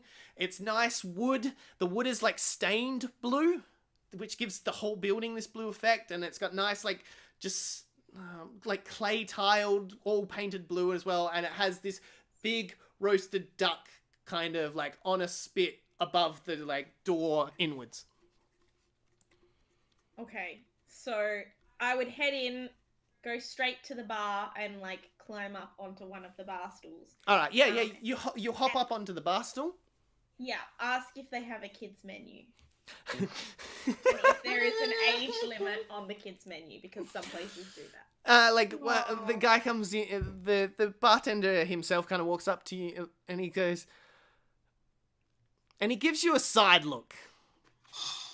Kids menu? What's your name? Eka Folkor. So where's your parents then? And you can see him actually. Roll a deception for me. Are you like trying to pretend you're a kid, or you just want a kid's menu? No, I want the kids menu because I want a small amount of food because I'm a gnome. No, that's all right then. All right, yeah, he kind of like, well, why a kids menu? Because I don't want to pay full price for food if I don't have to. Oh, look, he kind of like looks you up and down. And he goes, look, I'll just get you a drumstick or something. Just have it on the house, all right? I don't know how I'm gonna split a copper any further, but all right. People in this town are so nice. Yeah, we don't usually get somebody of your size around these parts. Gnomes, not that frequent here. The last one I saw in my tavern was about, God, a good 8 months back, I think. Ooh, where did they go? What did they do? I think he headed west, try and make his fortune on the mines there. I haven't heard from him since. Oh, that's not very good omen for Mm. gnomes. It's not a good gnomen. Oh god. Oh my god. All right. Anything to drink there, lass? I might just start with the drumstick. Okay. And he kind of I've like got a job interview. he kind of goes out back and he starts preparing the food as well. The old starter drumstick. The appetizer drumstick. The One big, tiny drumstick. Leonard, the big like chicken comes out and like she puts it on the table in front of you and puts this huge ale kind of like glass in front of you as well. Oh. And it has stuff like floating up and down in it. Oh god, wait. Yeah, it doesn't look good. Okay, when I said shittiest ale, I didn't mean like ale with actual shit in it. Oh no, it doesn't. It doesn't Did look. I miscommunicate that somehow? Was it my accent? Like, what the shit? It's just like I'm so sorry. Like we can take it back, but like nobody's died from drinking it yet. Oh, no one's died. That's good enough for me. Yeah. You could be the first. Yeah, I could be the first. Live a little on the edge. All right. So yeah, she leaves. She's like, it's. We can take it back if you want. No. Okay. It's fine. Okay, and then she kind of walks off and starts like serving some other the little people. Little people. Jesus. Oh, you racist. Ooh. Serving some of the other people in the bar and stuff. They're just the kind of dregs that are kind of hanging around. And then, while you're kind of eating yours, you notice instantly this guy kind of walking in, and he has a bit of like just a pep in his step, and like his shoulders are up high, and he has this jet black hair. He has very nice like. I don't know how you'd say a nice shaped face. He's not hot or pretty, but he's just Interesting. he's just So you're trying to say he's not full org? Is that what you're saying, Nato? yeah. I'm trying to say he's not full orc. No, he's a human, but he's just has a soft, nice face, like he's average hot, if that makes sense. He's got like a Mark Ruffalo face. yeah, definitely. So he looks like a sad dad. But like a nice sad dad. Sad dad. Like, has he got like a dad bod? I'm trying to picture this guy. No, he has he's like apart from his like average face, he's well cut. He's like he's not Jesus. muscly. He has a nice shirt, like nice white draping shirt, nice pants, and he has brown shoes on as well. Nice brown Fabio. leather shoes on. So he's like Fabio, but like a dad. Yeah. He Great. like, you can see like. Actually, yeah, make a perception roll. I think you're a rogue. You're a rogue, so you'd probably sing. But I want to see how like much details you see of this beautiful man.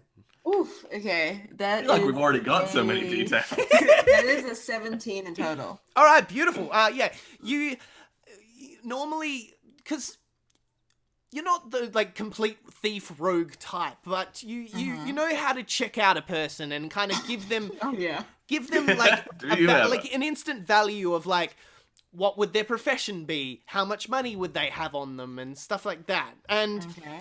usually somebody dressed like this usually is a type that has other people work for them, and the other people that do. But you notice he has like dirt under his fingers, and his hands have got that like that dirt tan to them. Where like it's not because he's very tan because he's out here in the desert, but he has like an extra like darkness to his hands where he seems to work with his hands. He instantly Yeah, that's a thing. A That's dirt thing that's tan. real. well Definitely. he seems to whatever he does, he seems to do his own work. He doesn't like even though he dresses rich, he doesn't seem to sit back and make others work for him. But yeah, he instantly sees you and notice it like because he knows you were like. It has a description of you because you were like pushed onto this job. Like you were like suggested to do this job. So he walks over to you and like instantly sits down and he's like, "Hello, I am Philip Blacksteel. How do you do this evening?" I'm going to wordlessly push some of the roasted duck over to him. Oh, why thank you. I've been prepping for this trip all day and I'm famished, so most thank you. And he kind of like just grabs a bit of the breast like meat off yeah. and kind of grabs that and starts like not like tearing into it, but just like casually eating it and stuff like that. And he's like, I'm so glad you're here. I'm hoping for a few more people to show up. So hopefully there's not just us on this trip, because I need a few more people. And so we'll flick to you now. Okay, you give me a perception roll, just to see if you're paying attention. 2. Okay, no, you are you're just chewing into this chicken leg. You do not even, you're so just like, oh my god, this is the best goddamn chicken I've ever had in my life. Like, oh my god. I was really hungry and it was free, so... Yeah. On top of it being free, it is some of the best fucking duck you've had in your life. Like, it is molto bene. Alright, we'll flick to Finch. Finch, you now, like... You nearly went a wrong way. You nearly took a right when you got to the Red Rooster, but you did take the left and headed up, and so now you've reached the front of the roasted duck. What are you guys doing? Heading in? We're heading in. Yep. Where I think for expedience sake, we'll look around for what was the guy's name on the ad? Philip Blacksteel. Philip the Black Steel? Philip Blacksteel. His last name is Blacksteel. So I'm gonna look around for anyone who looks like they're called Philip Blacksteel. You know what? Roll an investigation for me. It's kind of you. Yeah. Ooh. That is not terrible. It's a 22, my friend. You see a man sitting over on a table next to a tiefling with jet black hair, and I don't know if you have that dumb luck of like his last name's Black. His last name's Blacksteel. Maybe the dude with the solid black hair might be the Blacksteel guy. So like, yeah, do you want to like head over to the table and be like, "Hey, I'm Finch." Yeah. Oh, hi. Hi there. Are you by any chance Philip Black Man? Jesus. I meant to just get the name wrong. Yeah. I meant to literally just get the name wrong accidentally. No, and I got to yeah. As soon as he's like, "Ooh, yeah," he like tries to interrupt you so you don't say anything else worse, and he's like, "That's Blacksteel, sir. And your name would be, and your compatriots." Oh, I'm Finch. I'm a criminal. This is my criminal organization. Part-time. Just here new in town to see how it's going. So yeah, this is a good point. For fourth wall breaking, what would old Lena see of you guys? What does she see in front of her, standing on the table next to her? Not on the table. Oh yeah, let's do character description. Yeah. That's good. So Finch is he's a human man. A human little boy. He's a young human boy man. Little boy. Little boy man. Okay, Jesus. Yeah, he's got paint up to the elbows, just messy, kind of like well mended clothes that have just gone through the wars, but he tries to keep good nick of them. Arrayed behind him is a hobgoblin woman, and a. Oh, it's a woman. Okay. Kind of That wasn't in the description, so I instantly went to, it's a man. Oh, there you go. Sexist. Absolutely sexist DM. Yeah, let's make him the bad guy. You have no description. You literally say... What I said. Look, in my defense, you just say hobgoblin, classic artful dodger. So I thought Artful Dodger's a boy, so I was like, well, he's definitely a man. No. So there we go. Fair point. Nathan, percentage less racist. Yeah, and then another Sex. So the second person is a robed human figure, and the third is a large mountain dog, like a Burmese mountain dog. It's like, oh, this is my crew. This is Charlie Smiles. This is Georgie Pockets, and that's Brother Fingers. He's found faith, haven't you? He believes in a pantheon now, isn't that right? He's doing a vow of silence thing. Yeah, I'm doing a vow of silence. No, Brother Fingers, you can't. When you're doing, we'll have to reset the count now. That's not. All right, can I Takes out a rhetoric little on something? book. Oh, I was about to say, can you pull out like a little sign and it's got days of of Brother Yeah. Fingers being silent, and then you just like, Just, look, oh, I'm really sorry. I know you're sorry, but like, it's not important to me. It's important to you. So just, it's fine. It's fine. We'll reset the count. Look, you've got today, and then maybe we'll try again tomorrow. I'm gonna say Urka's probably like, A, notice the dog. B, notice the ruckus. Like it's not like loud and noisy, but like this was a kind of, as I said, like quiet part of the day just before like it gets loud in this bar. So like you've probably instantly noticed these people kind of in the bar and stuff like that. Urka, would you? How much? Oh no, I did. Yeah, you have a description of Philip, so you would notice that there's this man also sitting at the table that matches the description you've kind of been told as well. Are you just kind of sitting at the bar and watching, or do you want to head over as well? I would head over. I would hop down off my bar stool and walk over, and I would probably try and get Lena's attention and ask her if the gentleman that she's speaking to has a pleasant face. A pleasant face. Yes. Okay. That was the description that I was given. Okay. All right. So you get a tap on the shoulder, and what does she see? What's the description of Urka? Like what would Lena see of Urka in front of her? Can I give the description that I gave Most down 100 before? fucking %. Okay. Yeah. So she's like a thick Selena Gomez with like a broad nose and like big wild curly hair. And just like a really big, I don't know actually. No, I don't know. A big optimism. She's Big got a optimism. really big She's got a lovely amount of set of optimism. optimism. Just so much optimism. so much optimism. So she's got really great personalities, is what you're saying? Yeah. All right. Yeah. And what are these two crews seeing in you, Lena? What are they seeing in Lena? What's the description of Lena? Okay. So I guess I am probably dressed a little bit like Philip Blacksteel. I've got like white shirt, like dark leather pants, like kind of practical boots, but I have like a navy sailor's coat on Yeah. that I've kind of got unbuttoned. Ooh. So nearly like a privateer's kind of outfit. Yeah, exactly. Yeah. And I'm probably like slouched over in my chair, not particularly refined. Probably man-spreading, keep spreading. Keep spreading. So the tail has room to breathe. It's the tail. It's the tail.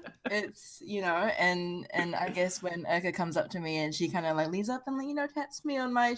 Can she even reach my shoulder from where she's? No, she's probably actually just tapping you on the leg. To be truly honest. Cute. Okay.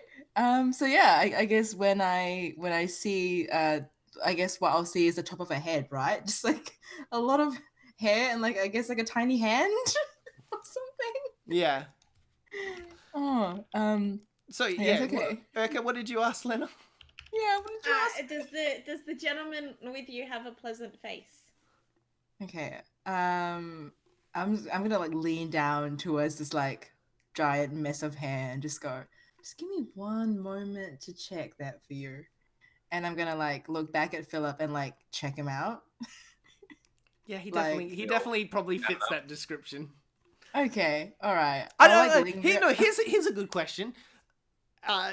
Is Lena any inclined towards men? Would it be easier for her to be kind of like picking this out, or is she Probably harder. okay? So yeah, he just looks like any standard dude to you, really. He All doesn't right, look all ugly, right. but he doesn't look hot. So Cool. Yeah. I'll just lean down and go, oh, he's all right. Got an average face. Average face. I wouldn't even try to hide it. Like, I wouldn't even try to whisper. I'll just, like, speak at regular volume and make it very obvious I looked at Philip and just go, yeah, it's got an average face. Okay. Fourth wall breaking. What's the guy's name again? Philip Blacksteel. Okay, so Urkel would then say, "Damn it, I'm looking for Philip Blacksteel, and apparently he has a pleasant face." And then, yeah, he like hears this and like leans over the table and like notices you. Oh, yes. I am the pleasant-faced Philip Blacksteel, and he like ramps up his speed of his conversation as he gets into his name. You can all of you can kind of guess he loves saying his own name. Like he's like, "Oh, I'm Philip Blacksteel," and like puts his hand over the table to kind of shake your hand as well. There, You do have quite a pleasant face, don't you? That's face. You see him kind of like pep up in his chair a little, like puff his chest out a bit. He's like, "Oh, well, I have been told I'm the more pretty of me and my brother, but yes, you know, the oldest is always the prettiest." Subjectively speaking. Yeah. I would say not. I would say it's a toss-up. Look, I'm the DM, and that's the law, all right, in this universe, okay? The oldest is always the hottest, successful, sexy, beautiful, rich, and all right, okay? Okay. And he notices like all of you are kind of like around now. Like every time one of you kind of interrupted him, he like nearly tunnel visioned on that person, but now he's like, oh, and he kind of claps his hands together. He's like, all of you take a seat. It seems like I have a whole crew. Yeah, I don't think anyone else is coming. Finch says as he puts the rest of the take one things in his pocket. Yeah, I don't think anyone else is probably coming actually. That's fine. Even if somebody shows up, they can just. One of you can kind of clue them in for the rest of the conversation. He sits down and he's like, so well, I need a bunch. Me and my brother need a bunch of adventurous types to kind of guard our equipment and supplies as we move it up to our town. We want to set up a store and stuff in there and kind of look around the area and stuff like that. But I digress. But So here's a bit of a backstory, of why we're going up there. So about 2 years ago, the town of Fanelin, they had a bunch of adventurers found some cave and stuff like that, and the whole area has prospered for the last couple of years and stuff like that. But most recently, in the cave itself, some other stuff was found and some other. Look, I haven't got the details, but something has come onto our possession that we want to kind of go up to that town and kind of look for some stuff for ourselves. But me and my brother aren't we're well equipped and we're sort of fit, but we've heard very bad stories of things in the woods around the areas. So I asked some friends around the place, what should I do? And they said to maybe hire some adventurers to kind of help us on the path up there. My brother's has left a week before, and I'm hoping you guys will head up with our equipment, and I'll head up a couple of days after you guys, and I'll pay you up front, half up front now, and when I get there, I'll pay you guys the other half when I get there. Does that sound all cool? I'm sorry, I'm not good at the. This is my first time hiring adventurers. I don't know how to say it to you. It's my first time being an adventurer. Me too. I've just usually been criminal. Like, so this is a new turn for me too. So fun. I'm just like silently just screaming when these two are like, "Oh, this is my first time fighting something." I'm just like, "Fuck." So I can pay you. I'll give you 50 gold now. And I will give you another 50 gold when I get there, and maybe a few extra if you guys do a good job and nothing happens and stuff like that. So yeah, a total of 100 gold for each one of you. For each of us. Yes. I say, looking at my three companions. Yeah. and he sees a smile on your face. Probably not for the dog. Not for the dog. That's speciesist. I can give. Thinks okay inside her head. I'm sorry. I'm sorry. I'll give you 5 gold now for him, and five gold later. I'm sure that will buy him a fine collar. Philip, if you talk about my friend here, and I point to Georgie Pockets, the hobgoblin. Yeah. If you talk to her like that again, we're gonna have trouble, all right, Mister? Oh no! I'm no, and he's like he looks at the whole. No, I meant the dog. Look, again with these Brother Fingers. I'm is sorry, an upstanding gentleman. Is he not? He will not be spoken to like that. Is he not a dog? Oh, I'm so sorry. Look, let's just. And then move he on. like leans Let's in and just he's move on. like, I've heard about druids that could change shapes. Is he one of them? Brother Fingers? No, I don't. Brother Fingers, can you change shape? Are you a shape changer? He's like, no, not really. I just mostly just this. I can cut my hair sometimes. And like No, he's not. Philip is looking like to nearly looking at Urka and Lena of like, help! I don't know what's going on here. Like you No, can just I'm see it in- really enjoying this. I am just gonna keep eating my duck. Let's just move on. Let's just move on. Yeah, 'Cause- I'll give you all of you 50 gold each then. Thank you. I appreciate Whoa, it. 50. Hang on. 50 gold each because of his posse. No, like 50 now and 50 later. Okay. Yeah. All right. Because I suppose the dog will be guarding and stuff, so he'll be doing the same amount of work as you guys. Look, So let's just call everyone by their names. How about that? Would that be? I'm sorry, I didn't Okay. catch the Everyone's creature's Charlie. name. Charlie. Charlie. Is the name of- And he of like my third leans in. He's companion. like, "I'm so sorry, Charlie." It's appreciated. It's appreciated. That's how you talk to someone you're employing. Just in future, just keep that in mind. Huh? I'm so sorry. As I said, this is our first time employing That's adventurers. okay. That's fine. My first time too. So let's water under the bridge, eh? Most certainly. And then he kind of like leans up and he's like, barkeep, is everyone still hungry? I'll get another serving of ducks for everybody." That would be lovely. Thank you. Thank you very much. 1, 2, 3, 4, 5. Just a whole round of ducks for the table. Just bring 5 out and Christ. we'll buy some more if we need. And like the barkeep's like, okay. And he kind of goes out the back and starts serving it. Anyway, and then he's like, and then he like reaches into his pockets and kind of, oh yes, the money. Here's the money first. And then he kind of like puts like one bag in front of you, Lena, and then another one in front of Urka, and then like he goes to put one in front of you, Finch, and then he's like, and then like goes into his pocket and reaches like for 4 more and like puts 4 bags in front of you guys. What a chump. I missed myself. And he's Oh, like, this is gonna be great for our criminal empire. This has gone a long way.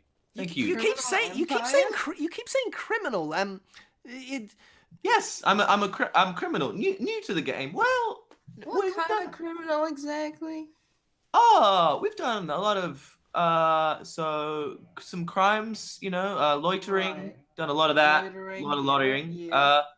Did do a steal once. Do a theft. we did a steal. And that Theft. Georgie Pockets is like, well, it wasn't really. It wasn't. We didn't technically know it wasn't ours when we took it, but was a theft. A Best single crimes, you thing. don't even know you're committing them. That's what they say. So Unnatural. pretty up there, Where That's some- What's that's some- what's Urka doing with this kind of like overhearing this kind of conversation? Is she paying attention enough to be hearing? them talk? Yeah, she's paying attention, but she's just very overwhelmed by the concept of a person choosing to do crime. Like, it's just like, well, you know what they say. They always say they're like crime pays. So we figure let's get in on that. Eh? okay. Crime pays. Not a bad way to look at it. I mean, like I'm new to like being anywhere other than like my parents' home, so I guess I'm not gonna criticize your way of life just because I don't have any experience with I it. appreciate that. No, that's this very is nice. a really good learning opportunity for me to see how other people live. Yeah. Yeah, you can see from us that we're just criminals, just like you. Sorry, Not criminal. Not you're a criminal. Just we're people, just criminals. Yeah, you get it. I maybe did some crime today, but I don't know. Good for you. Dipping your toes in. That's how it starts. Hey. Are we talking about like You do a little bit of crime, and then stealing crime or like violent crime? I mean, I did mace someone in the penis. oh, well, that's a big one. I think that's a big crime. Sounds But he real was painful. being really mean, so like. Yeah, okay. Maced him in the penis then for that. Yes. Mace, just so we're all using the same proverbial slang here. Mace as in mace the weapon, or mace like a Yeah, I magical took my spell? mace and I hit him in the penis with my mace. Oh, please don't put it on the table. It's still bloody. Oh my god. It actually probably is still a bit Oh, bloody that's as well. Very horrifying. Oh. Amazing. Ooh. And like Amazing. Philip's like just enamored with the conversations. Like he was a bit worried at first with the criminal stuff, but he was so intrigued with it, so he's just been listening, and then now he's just like he's like a big like happy face, like listening to this story about you mace something, and then he kind of looks at you, Leonard, and he's like, so what have you been up to then? All your adventures seem so exciting. Well, I haven't been macing anyone in the penis. That's good to hear. That's not and, that you would. Yes. Haven't really been loitering around anywhere or accidentally stealing anything. So probably far less exciting than the Easter. I mean, before I got here, I was just swabbing some dicks. A lot of dicks. Dicks? Yeah, like on Yeah, a ship, dicks. ship dicks. Oh, Dex. Oh, Dex. Yeah, I get dicks. you. Yeah. Okay. Cool. All right. Well, I'm gonna book you all a room here for tonight, and tomorrow morning I have a whole kind of carriage set up with it's a little trailer carrying my supplies on the back. All you got to do is head to this, and he kind of like lays out a big map kind of in front of you, and you see like it heads inland towards like Waterdeep, and then up from Waterdeep up north, and then just before you kind of get into Neverwinter, there's a big like west turn. You head into like Fanelin, and then there's this new path that's heading off north of Fanelin up into the town of Cloud. Oh God, I wrote it down. Cloudfinger. It's called. Is that where Brother Fingers comes from? He does actually. Is that where you came from, brother? Yeah, it's where I came from. Again with the talk, mate. You gotta. We'll start the counter again. Got 5 minutes this time. That's actually a record. So well done. Come on, everyone, applaud Brother Fingers! Oh, thanks, guys. Brother Fingers. Yeah, he kind of like now he's like, at first he thought you were interesting, but now he's a bit more like, I think these guys are a bit more less intelligent than I thought they were. They're not more eccentric, they're more dumb. And he starts like rolling up the paper, and he's like, okay. But and he looks at you for a second, Finch, and then he kind of looks at Urka, and then he looks at Lena, and then he hands Lena the map. Yep. He goes, yeah. In the morning, you head down to probably where most of you came into. There's a little like horse kind of station right next to the entrance. Just tell them Philip sent you. They'll have it all set up for you, and all you got to do is make it to town. He puts another kind of bag in front of you. This is some extra gold for you guys to get a room and all that once you get into Cloudfinger. I will probably be there a day or two after you guys get in. My brother should be there to meet you as well, so he just catch up with him. His name is Flint Blacksteel. Flint Backsteel. And then he kind of like brushes his hair like ever so feathery, and he goes, he has the same luscious looking hair that I do. Right. Do you know what colour shoes he's wearing? I'd say he usually dresses the same as me, so I'd say you'd probably have some brown leather shoes on as well. Okay. Yes. Yeah, well, I'm gonna head off. I've still got a whole bunch of stuff I've got to organize, but yeah, you guys are free to eat and drink, and I'll set up a room with the barkeep here, and that's all on me. And yeah, in the morning, you guys can head off. All right. That's great. Thank you so much for this opportunity. No, thank you. And he like shakes your hand, Finch, and then he like goes to the dog instantly and like shakes its paw, and it's nice meeting you. And then he like shakes the rest of your crew, and then goes to you, Urka, and like shakes your hand, and then shakes your hand, Lena, and then he gives you a little bit of a salute and walks out the door and heads off into the night. Wow. A strange man. Yeah. Yeah, very strange. I agree. Talking about his luscious locks was a weird point, I thought. Like, he had them, but, you know. Do you have to talk about him? Well, at least he wasn't one of those guys that kind of gets real up in your face when he talks to you. I met someone. Did I not? Ah, Did you? right, Who? right up. Just today, earlier. Where did you meet this man? Just down on the first place, the one at the below, just came right up to me. Oh yeah. Real weirdo. Hmm. Whispered right in my ear. Who whisper talks? Just all in red too, which I feel like is a bit Was this naff. like during Like- the day? Was this last night? Like, Yeah, just today, just through the day today, wearing all red, which I also think is not the best look. He wasn't quite pulling it off with his complexion, and the clothes talking. On top of that, really not. What is it? Just people just respect personal space, you know. Yeah. Anyway, I've had a big day. Met some people, made some connections. Actually, Lena, you've kind of been around this town a bit. As soon as he kind of describes this person, it kind of sounds like because you, not to shit on Finch a bit, but you are a bit more savvy when it comes to more of the criminal types and how you instantly you got into town and made sure you knew who the big dogs were and not to step on foots and kind of all the stuff that Finch has pretty much done within one day of being. So this is your record for Finch. But yeah, you do know that the Foundry itself runs the town, and they are part of an organization called the Company. The company runs pretty much all the mining west of this town. They've currently taken over a whole bunch of the towns. They've kind of kicked out the residents of like Westerling and Teardrop and Heidi, which are a whole bunch of villages west of here. And Bemo Village is about the only other village that kind of still holding on. They're still like the residents are holding on to that place. So you know.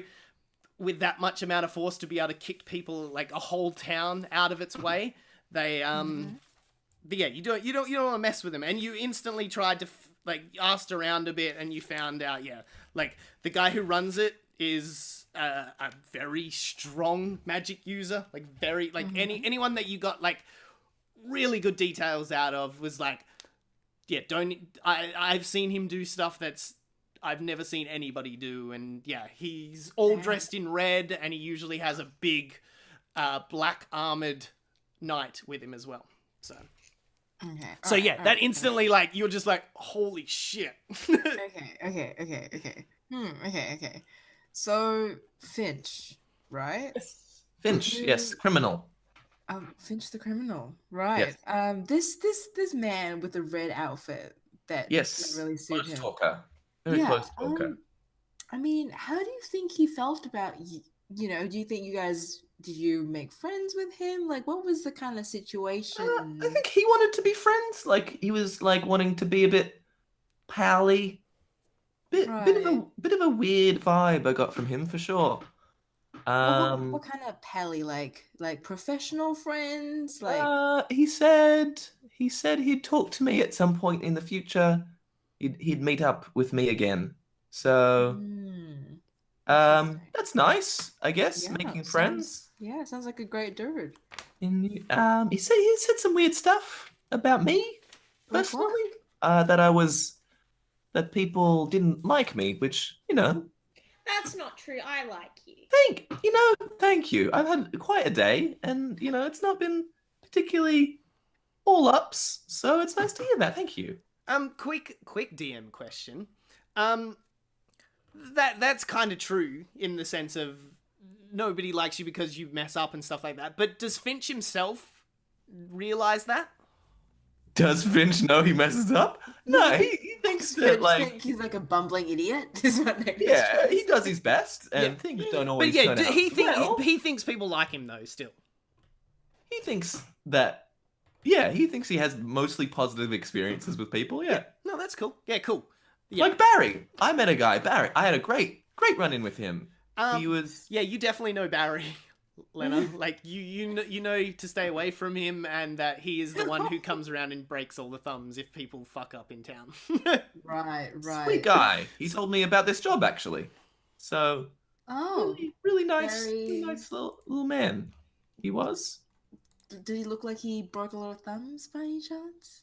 He did say he had a little nickname, the Bruiser, which, good one, Oh. honestly. So maybe. Yeah.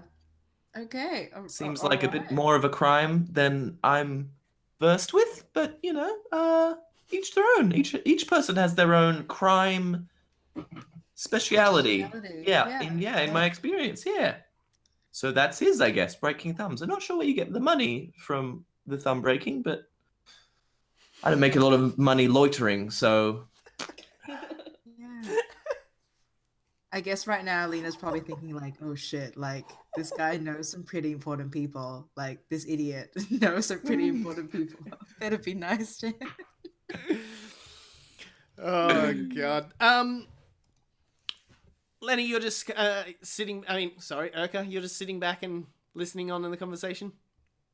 Yeah, I'm interjecting every now and then to boost people up, but I'm mostly just seeing what everyone's doing. Yeah.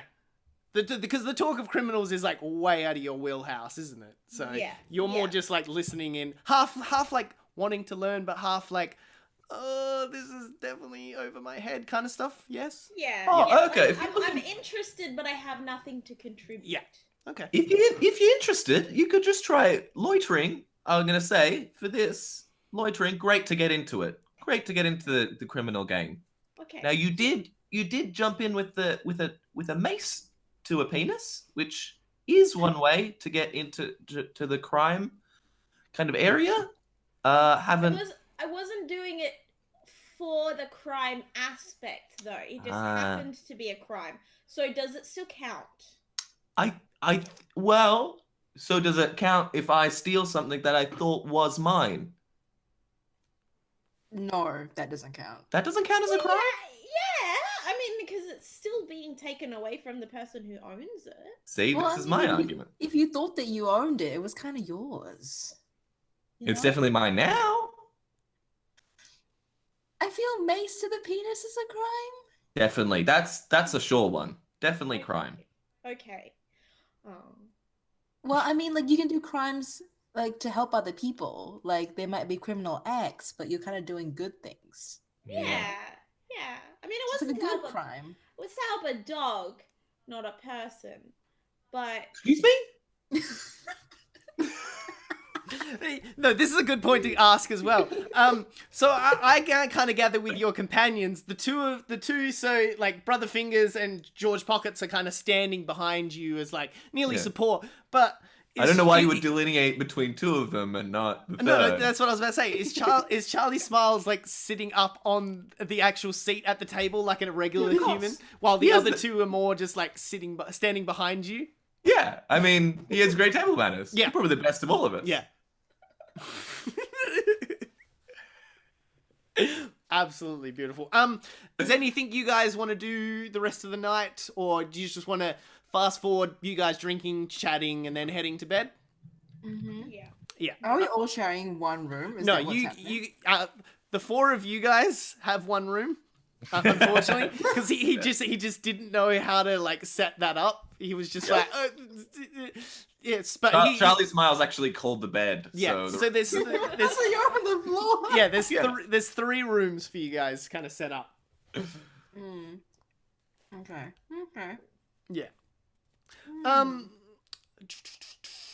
Yeah, so let's fast forward it to the morning. So the morning, the beautiful light kind of creeps in through the like cloth windows that they have kind of set up in the tavern. The second floor is set up as like more of a like hotel motel kind of setup, while the bottom floor is set up as the bar itself. There's a kind of staircase up the back that goes up to the top floor. Yeah, the beds themselves actually very nice. They're like a queen double kind of size. So I don't know if you guys tried to all snuggle onto one bed there, the old crew, the Finch crew, or whether some people took well, the Charlie bed. called the bed. So Okay, well Charlie's got the whole bed to himself, and the 3 of you Called kind of it. like snuggled up together in this like circle kind of set up on the floor. on the pull out Yeah. the pull out bed. Oh gosh. And yeah, the 2 of you are absolutely great. Urka, you're on this huge ass bed. Like it is massive because it's set up to like accommodate like if they had half orcs or like Goliaths and stuff like that. Like it's set up so like it could be a big enough size for one person of all sizes. But for you, a gnome, it's completely opposite. So Swimming in the bed. yeah. It's amazing. Yeah, I would probably have like got the pillow off that bed and then slept on the floor because like Oh, cute. Like the pillow is nearly double your size. yeah, like I mean, what if I fell out of that thing? Like you could actually like technically you could use that pillow as nearly a whole bed itself. Yeah, I mean that's what I meant. Pull the pillow off the bed, Absolutely and then just beautiful. sleep on top of the pillow. And you, Leonard, you had an absolutely brilliant sleep. The beds are surprisingly nice here, Nice. and it's probably one of the best sleeps you've had in a while. Like you've been sleeping in probably low end, Yeah. like taverns and stuff like that, to kind of Nice. keep it going because you've not been making that much money on the side. Mm-hmm. All right, yeah. So you're all up. You're all out on the table. The kind of bartender comes out and puts in front of you a whole bunch of like bacon and eggs on like a whole plate of eggs, a whole plate of bacon, and then like blank plates in front of you guys, and goes, the young gentleman, Blacksteel, I think his name was. He paid for breakfast for all of yous as well. So dig in. Oh, that's good. lovely. Thank you. Yes. So you guys kind of just snack through that. Anything else you guys want to kind of do before you head down to the caravan and head off? I would like to, if we've got time, Yep. like explore the town a little bit, just kind of hoping to find my little puppy. Maybe if I can catch another glimpse of him. Well, you can ask your party if you I'm want to do. just- Did you want to head out alone, or do you want to ask them if you want to? If I've got time, then I probably would have head off alone. But Alright. if we don't, No, that's have cool. Time, Yeah, you probably would have got up a little earlier and gone for a Yeah. walk. Give me a D20 roll. Come on, I don't care about combat. This is what really matters. 20. Oh! Yeah. You know, like, soon as you come out of the tavern, you see the dog was like off in the distance, like half asleep with his like face facing the tavern. But like, soon as you come out, you see him like hop up. He looks at you for a second and then just splits, like rushes off. I'd chase him. You get to the corner of the building where he ran off around, and then like looks around and he's just completely gone. You do go for about a good hour walk around like this level, and every once in a while you think you see him out of the corner of your eye, but as soon as you kind of look that way, he's just not there anymore. Okay, Actually, here's a good question: do you want it to be a male or a female dog? a male. Okay, so all right, cool. Just making sure. Yeah, he disappears out of sight every time, but you do catch him more and more in your glances. But it seems like as soon as you try and get too much of a look, it's gone. Yeah. Okay. Do you want to head back to the tavern, or you kind of? Yeah. I'm kind of like I'm dejected but optimistic. If I've found him once, Mm. then I'm confident I can find him again. Yeah. Cool. Yeah, that 20 is not for just now. I will kind of ripple effect that 20 out into the thing with the dog, all right? Okay. Cool. Yeah, you pretty much walk back into the tavern about the same time, like, Lena and the Finch gang are kind of coming out of their rooms out into the kind of main tavern, and yeah, you see them kind of sit down, and yeah, a whole bunch of like bacon and eggs and a couple of like roasted tomatoes and all that are out on the plates. So you guys all dig in. Either two of you want to do anything before you kind of set off for the day? I'm good. Yeah, you Yeah, Full I'm good. breakfast. I just want to get going. Yep. Just want to make some money. good? Cool. You do already, yeah. As I said, you can chuck that 50 gold onto your. I don't know how you want to split it. You can organize what you want to do with your Finch gang money, whether you want them to all pool it together or have them have individual money and stuff like that. We all get paid, you know. Yeah. Their money goes to them Okay. for their expenses. Yeah, cool. Yeah, so you each have 50 gold each. Well, you get the 200 gold for your crew, but you get 50 individually, and yeah, the two of you also get 50 gold each for now. Can I just question the math? Isn't there meant to be 3 people in his party? 3 plus him, Four? so 4. Oh. So there's the There's Charlie Smiles, Yep. who happens to be born a dog. yeah. Georgie Pockets, the hobgoblin, and Yeah. Brother Fingers, Okay. Yes. And then plus Good. Finch himself. plus me. Yeah. Thank you. Not a I problem. did know all of them. Yeah. Somehow in my brain that did. was Yeah. being represented. You didn't add Finch himself onto it? Yeah, no. No, yeah, I only had the important part. Yeah, the least important. Yeah. He's They're real stars. like Finch is actually the Maltese Falcon, like like he's just the trigger point for their stories. He's not actually like the actual story component. I don't even have any magic. It's all there. They indulge you. Like one of them has like his whole life been telling you that you're magic, and he's actually the magic one. Like, Yeah. and he does the magic for you. Damn it, that would have been such a great idea. I'm so... TM for a future. Charlie Smiles was the real wizard. Oh my god, yeah, he's actually like a 20th level like wizard, and he's Polymorph. like true polymorphed into a dog at the moment, and every once in a while does a spell for you to like make you feel good. You're his pet. Yeah. Oh my god. All right, yeah, so all of you kind of set off, you kind of pack all your bags. The bartender kind of brings out a bunch of like dried like meats and fruits and stuff like that for you guys to put in your ration packets. So you've got easily enough food to kind of make it there on that trip. It's going to take about a week and a bit, but yeah, he's given you enough. He said to you, like, down where you pick up your horses, there's a whole bunch of like water and stuff like that they'll load up onto your caravan for you. So that's all cool. So water and food is a-okay. Philip is making sure you guys have a good ride, and because all he wants you guys to stress about is protecting the gear that you're gonna be towing on back of the caravan. So he doesn't want you having a care and thought about anything else other than that. So he's well prepped you guys, because as I said, like, it's his first time setting up for adventures, so he doesn't know how prepared you guys he needs to be for you guys. So he's over the top prepared. You know, like anyone they're managing or prepping for their first time, they over prep. So he's just like over prep for you guys. But you guys are probably all loving it because you don't have to do shit. I'm piling through all the supply. I'm like, what even is this thing? It spins. It's you know what this is for? A dungeon thing? I think Lena probably knows what it's for.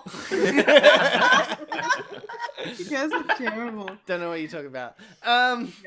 So yeah, it's oh, that's what I was gonna say. As you're coming down the elevators as well, you get this last kind of view of each like ring as you go down. I had to get out the other book because I forgot I hadn't transferred the Pyramid Oasis stuff. So yeah, like that upper top of deck has like the merchants like it's more had like bazaars and stuff up on that fourth one, and then the next one down has all like the shops, but like established shop rather than like trading caravans and stuff like that. They're all, as you kind of were walking around, you saw actual buildings and stuff like that. Then the next layer down is a very like low class like residentials.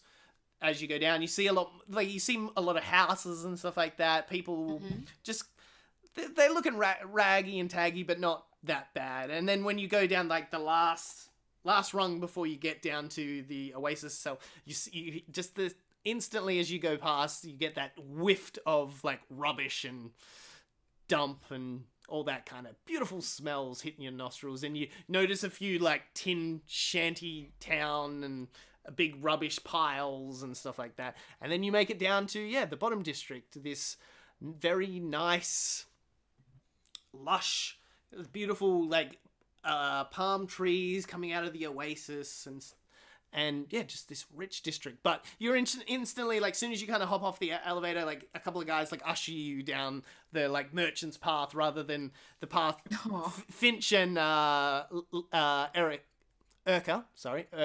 took. So the merchant path's a lot nicer. It's a lot more free-flowing. There's, just people with the little caravans and guys carrying boxes and stuff like that. And you make it out onto... like the outskirts of the oasis kind of town, and there's a nice horse stable. There's people unloading out of caravans. A lot of sweaty people out there because of the heat of the desert itself, and also like the hard labor they're doing.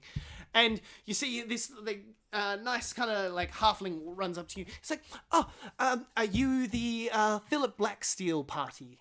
I am to presume. Mm-hmm. You seem to fit the description. Oh yes, we have the caravan around here. The men are loading up the water for you. And is there anything else special, like requests you guys need of us before you kind of set off? No, just we're good. I think good. Yes. Yes. Yeah. You, Madame, know anything for you? I don't think so. Oh, okay. And Madame Tiefling, anything for you? No, I think I'll be okay. Beautiful. We'll be done in about an hour. And he kind of like has a quick kind of look around. No, probably about half an hour. So you're more than welcome. Just wait around for a bit, but we'll be up and ready to go. You can hop on. There'll be somebody that will need to steer the caravan. Any of you well knowledgeable? Oh, Charlie. Charlie's great at caravan. He's Charlie. really good way with animals. And actually. it's like, it's like he looks at the human. Charlie, I'll take you up. No, Charlie's the dog.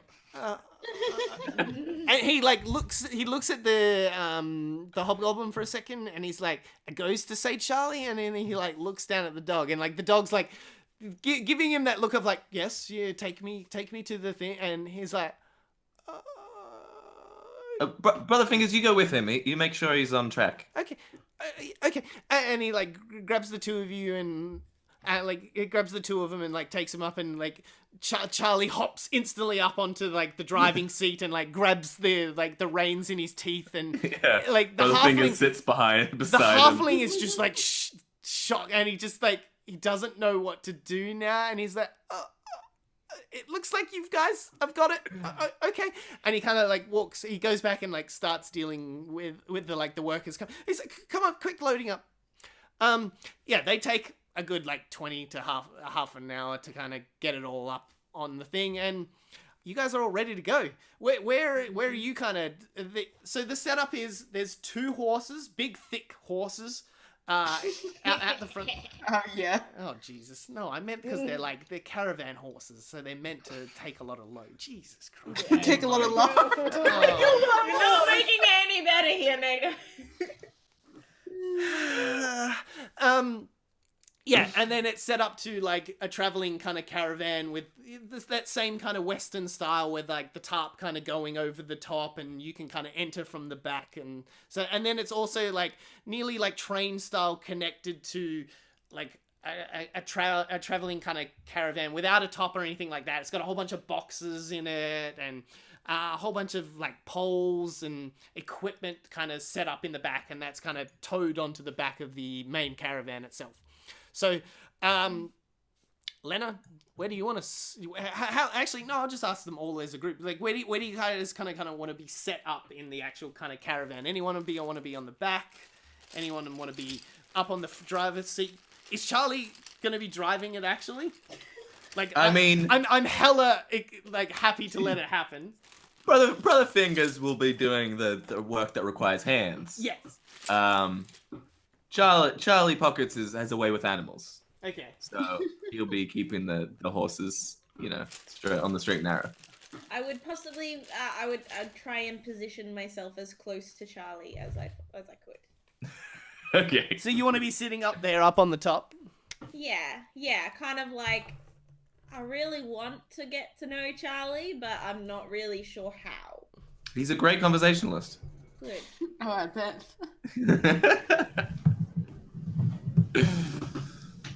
He has a lot of likes. He likes running. So the dog's up Usually there. towards a ball of some kind. Who was up with the dog? Brother Fingers? Urka and Brother Fingers. Brother Fingers is up there, and Urka. All right. I'm so sorry that I've just made you have to deal with like a million other things. No, I'm hella excited. So the rest of you, Lena, where are you kind of? Do you want to be in the back of the kind of caravan, or do you want to be out? Yeah. I'm in the back of the caravan, just chilling. Finch is in the back. With Georgie Pockets. And Georgie Pockets are in the back. Yeah, I want to be out on the back end of it. Yeah. Yeah, right there. Okay. Our beautiful caravan is set up. Just as kind of you are hopping up on the top there, Urka, you see out of the corner of the eye the wolf kind of like sitting kind of behind a box and kind of watching you guys. And like soon as he sees you catch him in your eyesight, he kind of disappears behind the box again. He's actually under the box like Solid Snake. Oh man, I can't do the noise where like when you get noted. Yeah. But yeah, that noise Exclamation goes off. mark. You like a god noise happens and that exclamation mark appears above the dog and it kind of disappears. Yeah. So you guys set off. There's a good, what is it about? A good 4 or 5 days until you start kind of getting into more of a green pastures. There's an occasional tree here and there, and then you kind of make it on the main road. The main like Sword Coast road that leads between like Neverwinter down to Waterdeep and all the way down to Baldur's Gate. And you kind of take I can't remember the name when the roads that divert around another thing, whatever. It's the one that makes it all the way around Waterdeep, so you don't actually have to go through the town, because usually you have to go through customs and they'll check everything out while you are not needing to do that. So you guys take a big kind of deviated path around Waterdeep and heading north. And yeah, most nights you kind of stop, set up a little caravan. There's like flint and wood kind of set up in the back for you guys. As I said, like Black Steel over prepped for you guys. So like even like the side of the caravan kind of pops out a bit like this and nearly becomes like a tent that you guys can sleep under and stuff like that. Like it's this whole kind of like really swell, like you could kind of gather of how much he was happily to give you guys very easily. They are probably pretty wealthy, the family. So like this setup is probably a part of his kind of family's caravans that happen. So yeah, but you guys most nights have amazing sleeps. Any banter you guys, or anything you guys want to discuss while you're on the road? I like dogs. Yeah, did you want to ask Finch more about Charlie? Yeah. So Finch, how did you and Charlie meet? Like, how did you Oh, guys actually- become companions? Companions. working Well, together? it's actually funny. All this Flash stuff, which is new to me, honestly. It's very Flash. But Charlie's from a good background. He's slumming it with us. Charlie, he's a runaway from home. Decided the cushy, wealthy life wasn't for him. And we met up hanging out. And he's been taking care of me for a while. So we he's just a kind of- nice guy then. Yeah, he's lovely. Charlie, he's the best of us, honestly. Never has a bad word about anyone. Charlie does. Loyal to a fault, I would say. Charlie Lena, is. what would be going through your head when these kind of conversations would be going? Because like I you're the more smarter one of the group, and like this was good cash, but now it seems like is it worth the cash? Is this the thought pattern that's going through her head at the moment? I am kind of becoming more and more confused as to how I've been in town for a month and got no shit done. But this idiot with his dog and his hobgoblin. My what? This lovely young chap with his good friends. With my and three his companions. posse, just within 24 hours, just kind of cozied up to the gimp that runs the gimp that runs the foundry and shit. And I'm just kind of sitting here twiddling my thumbs like, what the fuck have I been doing wrong? I'm a career criminal. Holy shit, I'm bad at my job. Beginner's luck, it happens all the time. Yeah, clearly, yeah. Okay, Yeah. so now, like, after a few more days of travel as well, you're starting to get into more of like a thicker kind of, the path itself's not thick with trees, but like the west kind of side of the path is getting very thick in trees. And now every once in a while, like the left side of the path also becomes very thick in trees until nearly it's getting about lunchtime, and like now both sides of the road are very thick in like vegetation and foliage and stuff like that, nearly so you can't see into it. Like you can see about a meter in before it gets a bit too dark. And as you kind of come around a corner, you see an upturned cart. I need everyone to roll perception rolls for me. Oh, shit. Oh, this will go well.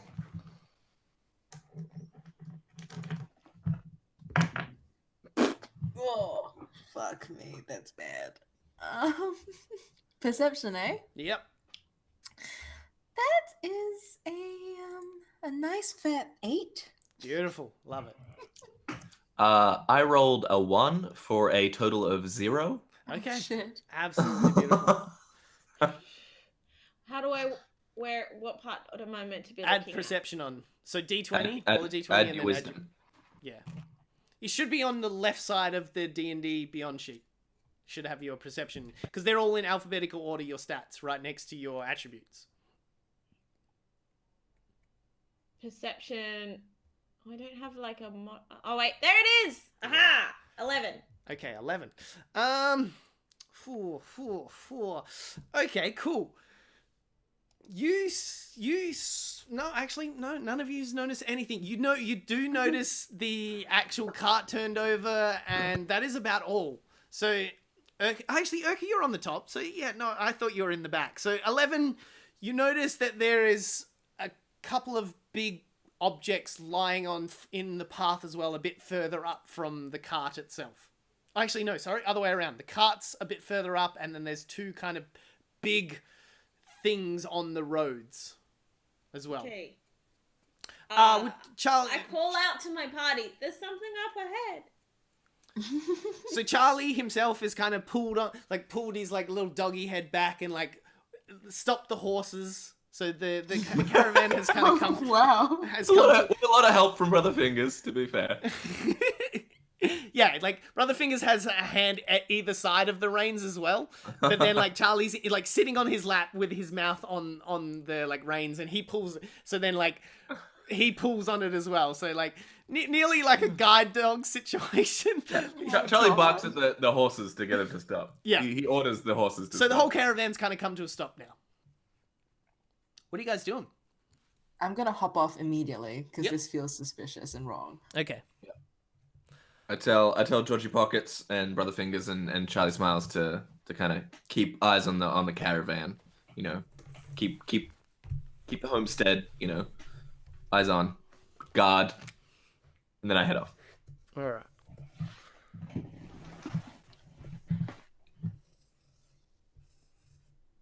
And then there's the cart turned up here. So you guys are all Looks like just... there's some big caterpillars up on the road ahead. Yeah, I've drawn them like that because you have no idea what they are yet. Okay. Actually, I'm going to draw them a bit further up. Sorry.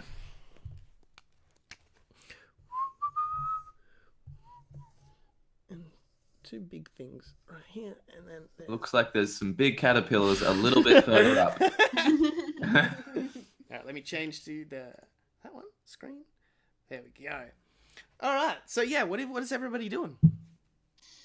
Mm, I what would can we see from here now that we've hopped off and there's not the caravan obscuring my view? Does it look like giant No, because caterpillars? you rolled an 8, so you just see big objects. They're Got like it. they've got you can tell they've got like very short fur on them, so they're some kind of animal.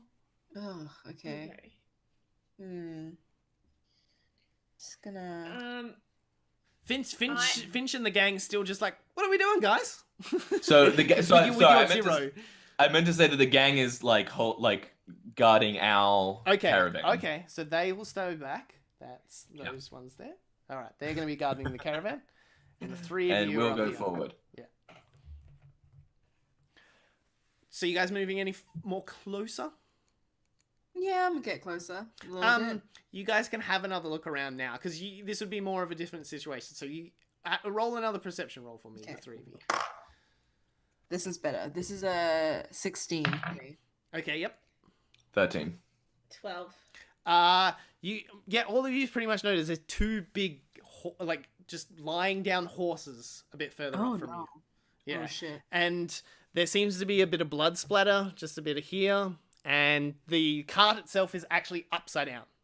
Like from a distance, because it's just a flatbed kind of carriage, you didn't notice at first, but now like a bit closer, you know it's definitely upside down. Okay. Mm. So I'd get my bow and draw my bow and look around very suspiciously. Do you want to investigate the area a bit? Is that what you? No, I mean like I'm just worried. Okay. Yep. Cool. I'm just looking out into the trees. Yep. Okay. Beautiful. Finch, what are you up to? Might be a bit weird. Hang on, is that 30 feet between me and the first horse? 1, 2, 3, 4, 5, 6. Yeah, right about that. Finch takes out. So Finch has got like a tool belt full of like different brushes and like cans of old paint and stuff. Yep. He pulls out one brush, and then he starts to what seems like just draw in the air. But right near the horse, he kind of he's painting, and from his perspective, he's painting in a duplicate of himself standing right near the horse. Okay. And then he uses his magic to animate it, and there appears just a little Finch kneeling by the horse. Shit. Damn. Cool. That illusion hasn't got the effect to actually do any. It's not a physical. It's not moving. Yep, yeah, cool, and cool, it doesn't move. It's just sitting. It's just. 2 seconds. I'm just looking up something. Do you want me to read you stuff about? Yeah, no, I was just looking at that. So what is it? A spell? It is a spell. First level. It's a cantrip. Okay, no. It's literally it's minor illusion. It's just beautiful. No, that's fine. Yeah. The little animated no, it's not life animated. size- It's literally static. So Okay, it's just cool. looks like me crouching, looking at the horse. Yeah, nothing seems to be happening. I don't know what I thought. I just thought that would be a good move. Was that silly to do? I mean, I guess now we know that nothing's gonna ambush us because nothing attacked you. That's true. That's Small crimes.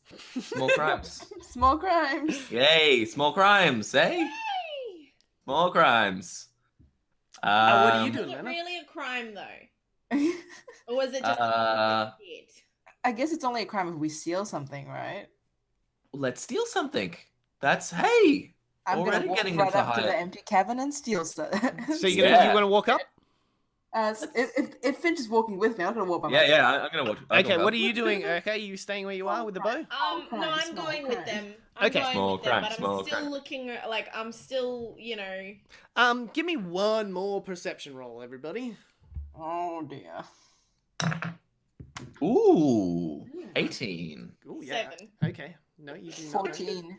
Okay, so Finch notices the ground is very, very bumpy here for some reason. It is all of a sudden the ground was very smooth, it's a very road, but now is very bumpy and very very strange looking. The ground itself. Mm. I kind of kick at the dirt a little bit to uncover it. Okay. Roll me a dex. Just a normal d20 and add just your dex stat. No, not a Add my- dex save, but just your dex stat. Add my dex. Add my dex. That's pretty good. That's a 19, my Beautiful. friend. Okay, so this happens. You happen faster. You kick it over, and you see a lizard head, like a giant, like not giant per se, as in like it's giant, as in like it's giant for a lizard head underneath the dirt, and it looks up at you and it just screams. It just goes. Ah! Ah! What the fuck? And then all of the bumps of dirt all No! burst out, and a whole bunch of kobolds are all bursting out of these holes. That's where we're going to leave it for tonight. Oh, Jesus. We've been ambushed by kobolds. Yeah. The illusion would have worked 99% of the time, but they were waiting for like the vibrations of people walking over you. Oh, Yeah, pretty good, pretty good. That's why I was like, I want to give this to you, but No, no, you they're can't. not. Yeah. Yeah. Yes. Yeah. So that's our first session, kids. How'd everybody feel? Digging it. good. Okay. Yes. I wanted to get to this bit a bit quicker, but I thought you guys might have a bit more fun in the city and all that stuff. So I built a bit more of the city up for you guys. That's cool. Crimes. That's cool. Love me some crimes. Love me some God, crimes. so many crimes. I did love that I was just like every time I was like you were walking around, I was like, you know what? I'm gonna make him bump into somebody pretty epic because like just because of your bumbling nature. And I love that like Lena was just like, yep. Been here months, didn't know anybody. I'm just like, this motherfucker right here. God. We'll say the interaction with Barry the Bruiser, that was my favorite. That was Yeah. so great. Yes, we'll say a quick goodbye to the stream and then we can chat after. But yeah, I've been I Know NATO. I do this every Friday now with a different group, rotating fortnightly. So next week it will be my other crew that have been running for a while. But this is this crew, so who gives a shit about those crew? They're smelly anyway. I hope they're in chat. No, they're excellent. The BKs, as I'm calling them, and you guys are the NKs. I'm not going to say what the BKs stand for. That's for private stuff because I don't want to say that word on good old thing. Butt kids. Oh yeah, Send a no, butt we kids. won't be going. You won't be going. Yeah, next so not yet next week because I'll be at PAX. But I don't know. We'll figure something out. But well yeah. So I don't know. We'll figure that out behind stream. But yeah, these are the NKs. These are the new kids. So that's my nickname for them until they form a party name of their own. So they're the new kids. I think Finch's crew is pretty good. Who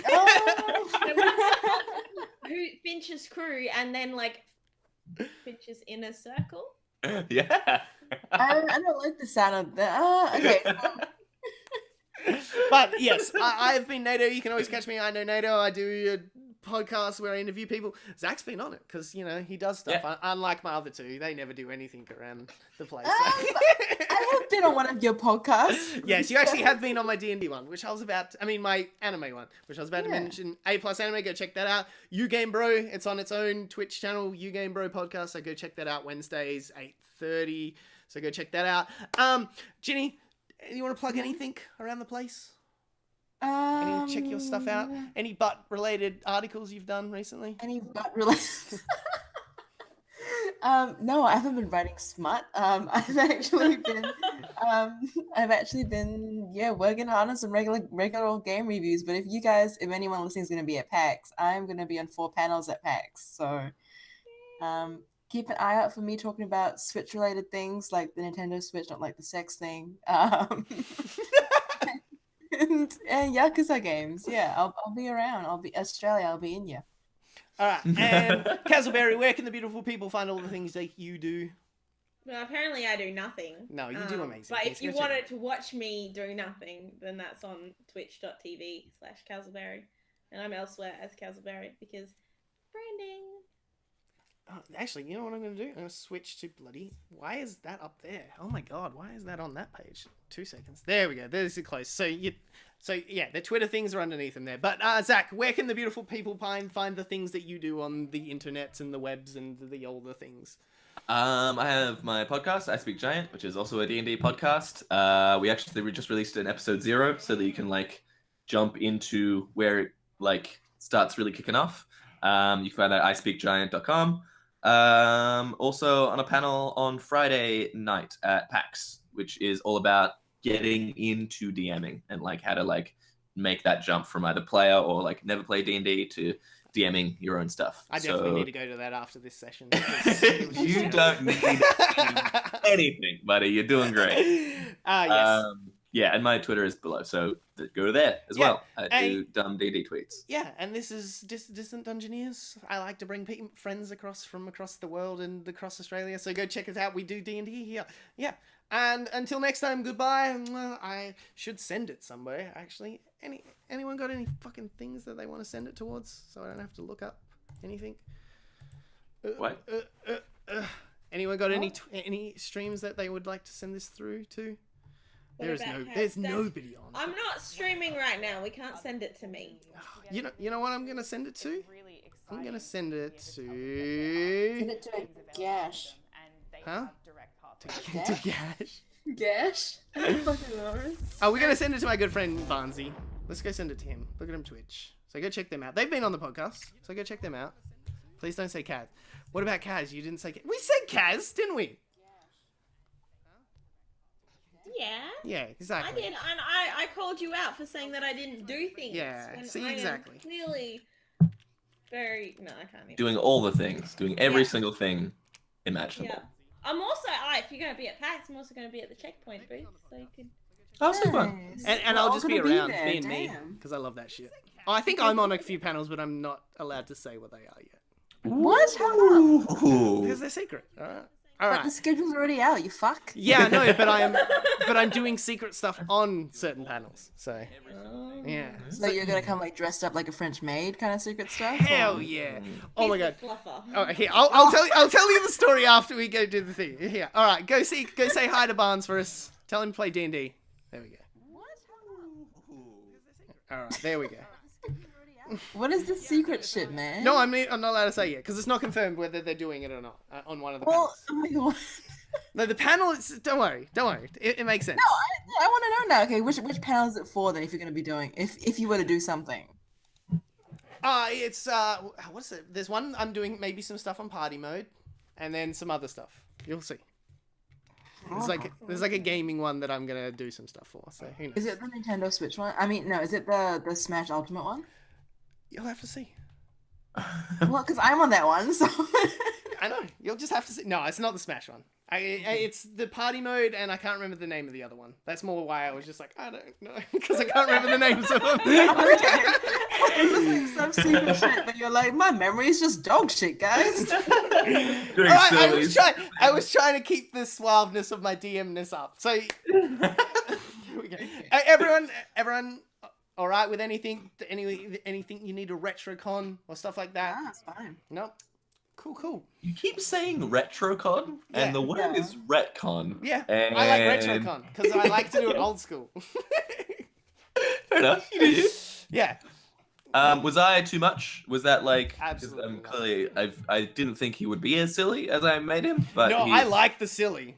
Falling down a very I think silly it's hole. hilarious because it's gonna rub my character the wrong way. So Yes, I know. Yeah, That's what I really mean. like I that. love the balance off you two, where it's like you're a professional criminal that seems to be getting no work at the scenario, but this bumbling idiot came in. Not only met the Red Wizard of the fucking other people's campaign. That's the guy, like the big boss they ended up fighting like a week or two ago. Red Wizard. Yeah. Seems nice. Yeah. No, he's a bad person. He tore apart all the villages of BMO Village and then combined them up to make this like flesh golem in front of the other party. Like Jesus. Like the worst thing is that he's a close talker. So. Oh, yeah. He really. The worst thing is like the sexual harassment whispering that he. Yes. That's not even the start start. He invaded all their dreams Yeah. and like pulled out their nightmares or their like worst fears and like presented them in front of them and stuff like I that. don't know. I feel like the whole like whispering in the ear thing is kind of grosser. You know, it's like this sort of Yeah. like slightly wet whispering. Just Oh, no, that's You what can he would feel do, like like- bits of spit on your ear. He set Yeah. up like the nightmare scenario, and then he would be in the nightmare with them, talking to them like.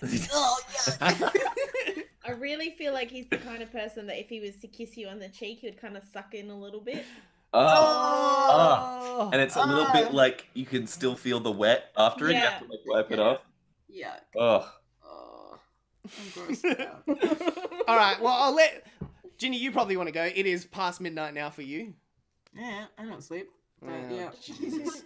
and it's getting late for you on that second average coast there on the Yep. East Coast. Second average course. Second average coast. Well, there's still the North Coast there, the South Coast, and the West Coast. So second Yeah, average. true. Yeah. And the best coast, I think you meant to say. Huh?